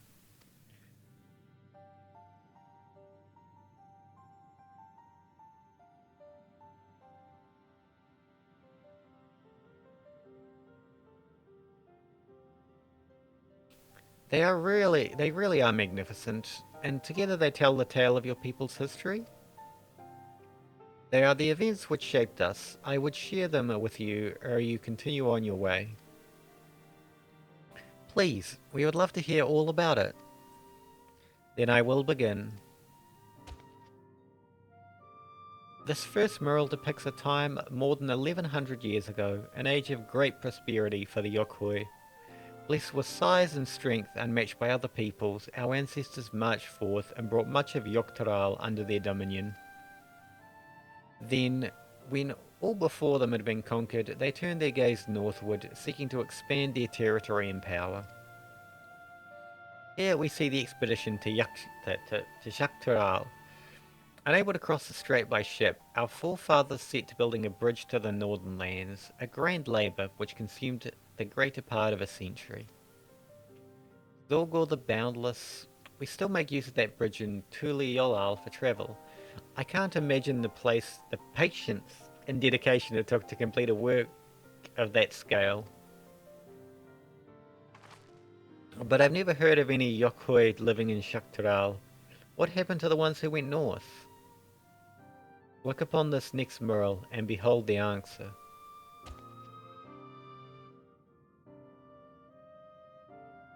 The scene suggests that many giants perished all at once.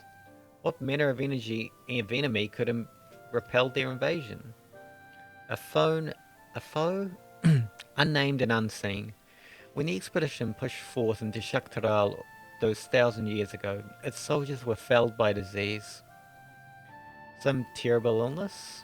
No, no virulent plague or newly arisen blight. For the local Tonawata and Shitona, it was but a mild affliction of the sort that comes with the turning of seasons. What manifested for them as slight fevers and coughs, however, proved deadly to our people. Out of every 10 Yokoi who joined that northern campaign, 9 succumbed to the infection. Those who survived continue to suffer, finding it difficult to sire offspring. I've heard of this before. Lacking an inherited resistance, visitors to distant lands can fall deathly ill to the diseases a local might shrug off. These events may have also given rise to the practice of cremation rather than burial of mortal remains. This final mural depicts the return of our grieving brethren to Ukopacha. The reason they first left, why they had fought so long ago and pushed so far, was to ensure peace for our homeland. This undertaking began in ancient times when our forebears learnt they shared the continent with peoples unlike to us in appearance or custom. They feared invasion was inevitable. Rather than meekly await their fate, they decided to strike the first blow. Yet as they fought on, the old idea of peace drifted further and further away. Only after the disease in Shaktaral and their withdrawal to the mountains did they come to understand. Hey Lily, Harry, I'm doing okay. And you? The peace we envisioned had been ours for the taking all along.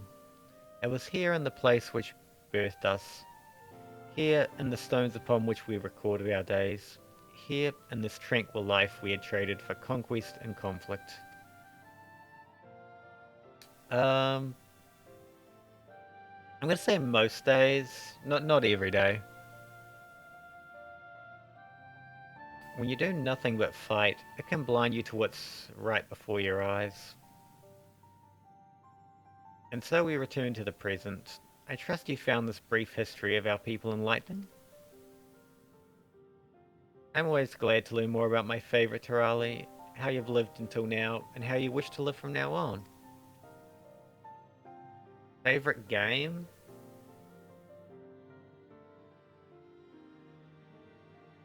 One favourite game? That's kind of hard to pick.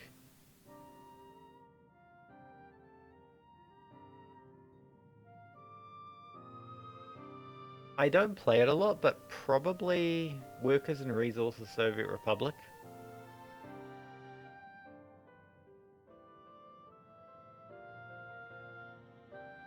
It just has like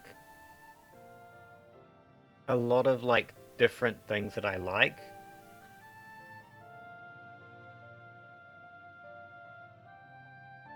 Whereas like a lot of other games that I like have some things that I like, but not like as many things as that game does.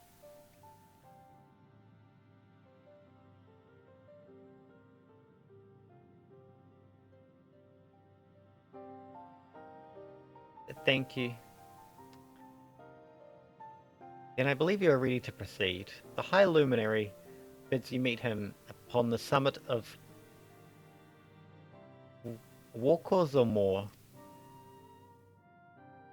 I had a feeling we'd end up scaling that big old mountain. Well, it's a feat worthy of the name.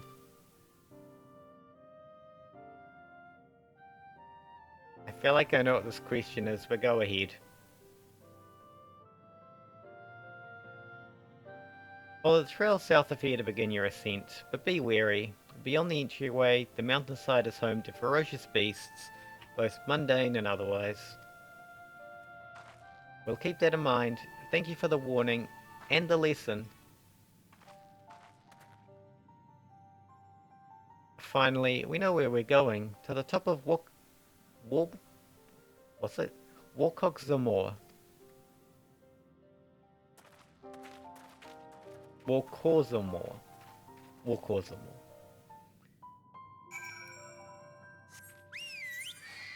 Which is this way.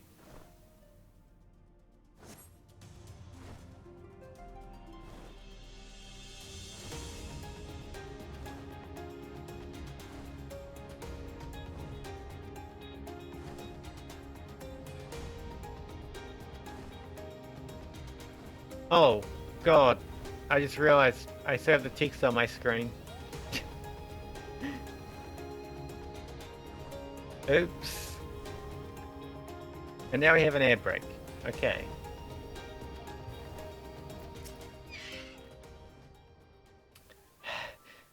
Actually, wait, there's an air brake. I should wait before reading this.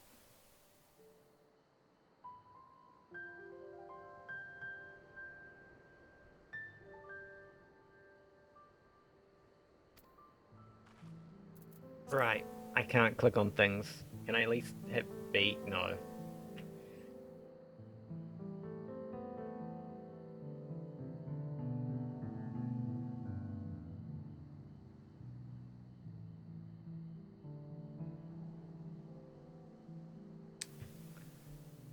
As expected.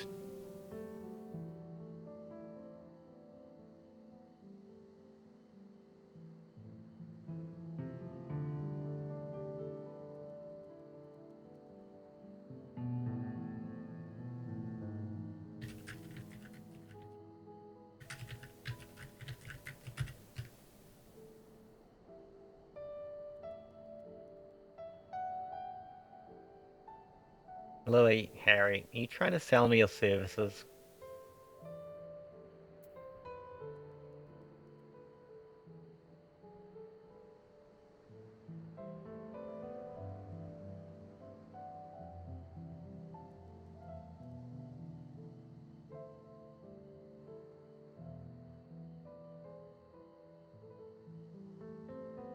I think you are. Is that all you're here for?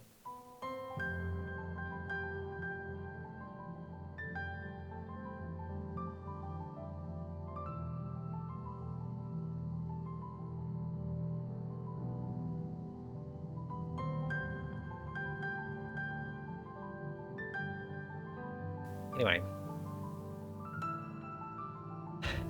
This thin mountaineer is going to be the death of me. What? How long have you been standing there? I was just taking in the scenery is all. Hey, come on, we don't want to fall too far behind Elfino and the others.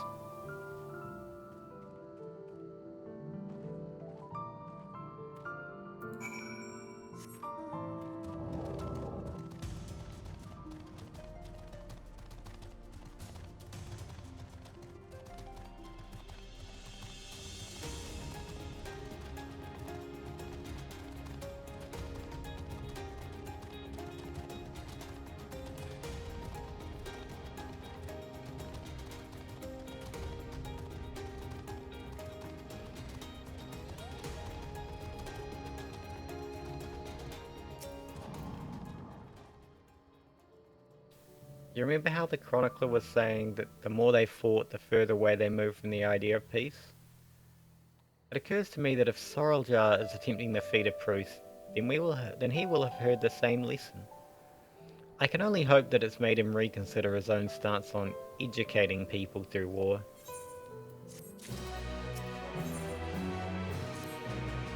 It's gonna be a dungeon, isn't it?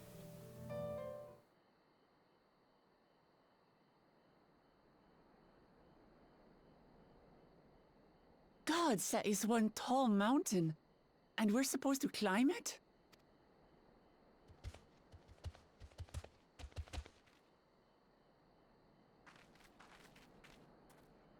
Farther. Tomar.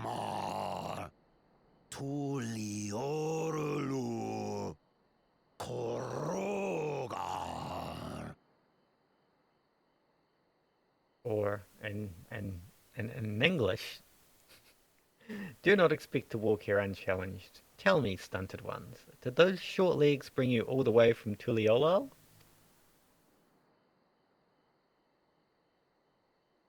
He's speaking the old Yokhui tongue. The words are difficult to catch.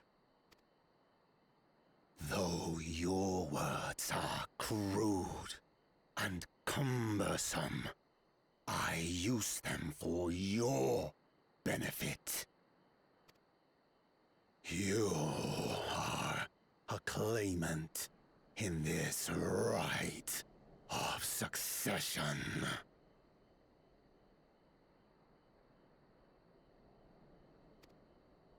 That's right. Then, if you die, Tuliyola loses a potential ruler.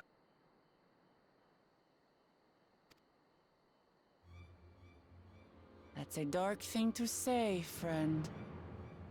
I get the feeling you don't share the opinions of the other Yokhui we've met.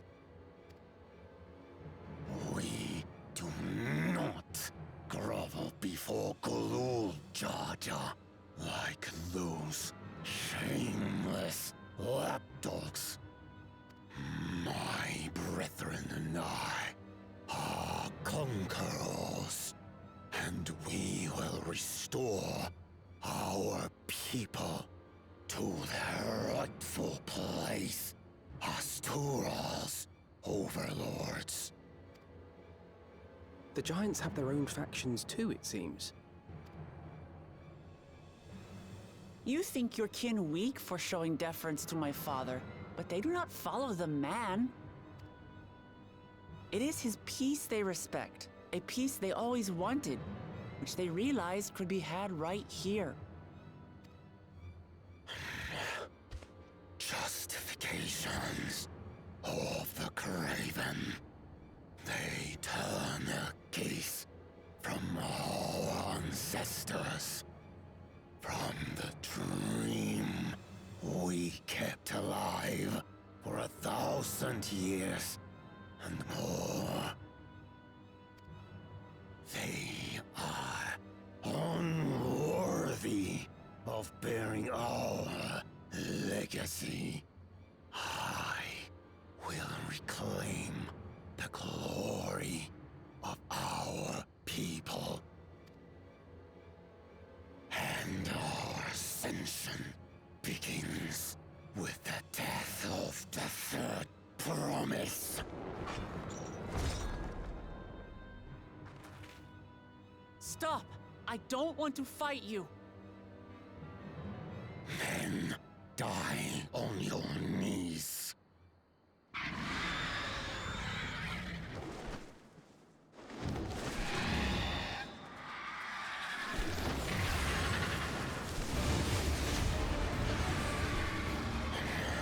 Opportunistic vermin seek to feast on us, do you? Get down here! Your neck will be the first I snap this day!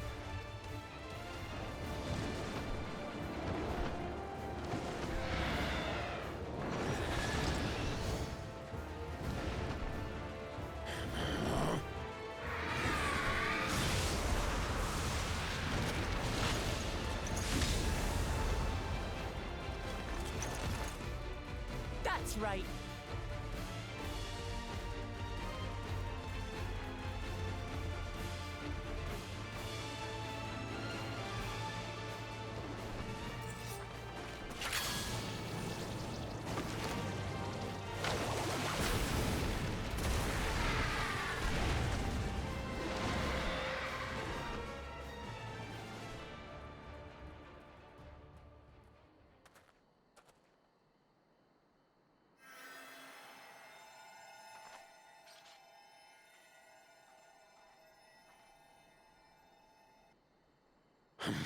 Why do you help us?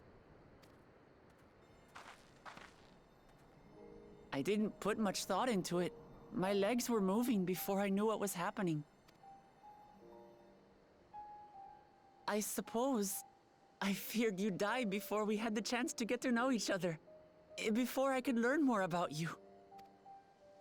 To what end? Oh, that's simple. If we're to share the land, it's the best way for us to become friends.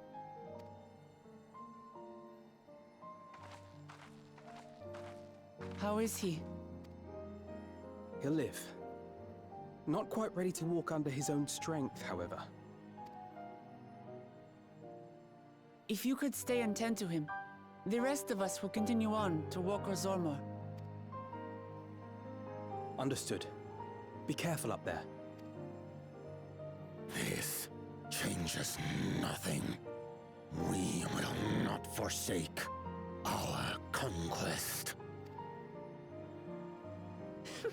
As you like. You want to kill me, you're welcome to try. But right now, you might want to worry about your comrade.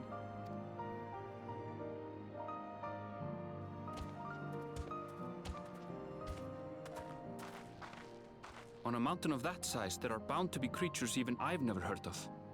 I'll trust you to lead the way.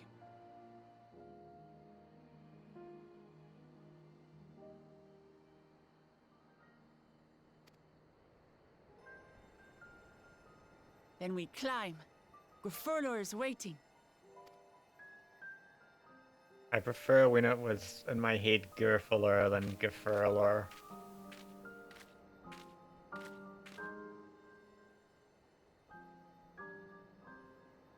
Gerfuller has a much more amusing pattern to it, I guess you would say. I've unlocked the dungeon, haven't I? I have.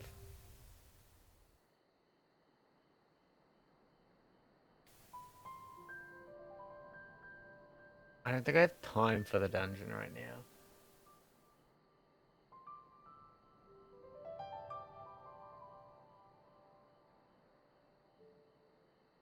So, wow, there are a lot of people.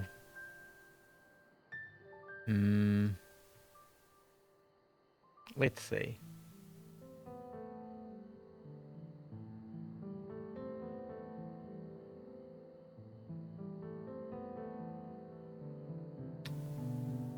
I think we might raid into Gwen.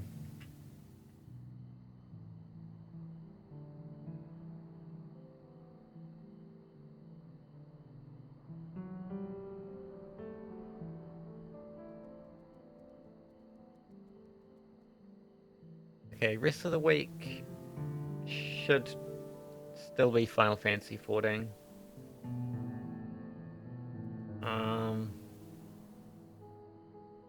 What else?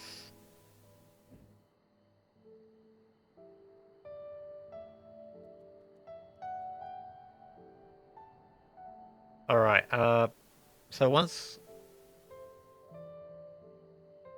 Final Fantasy XIV is... like, once I've done the MSQ Final Fantasy XIV,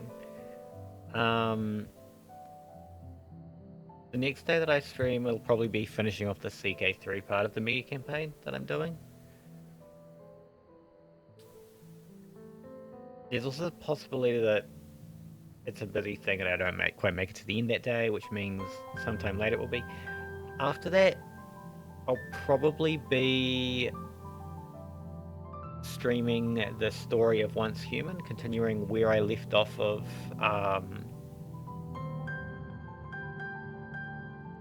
in the closed beta testing period. So I'll drop some stuff about that later this week or whenever. Anyway, bye bye.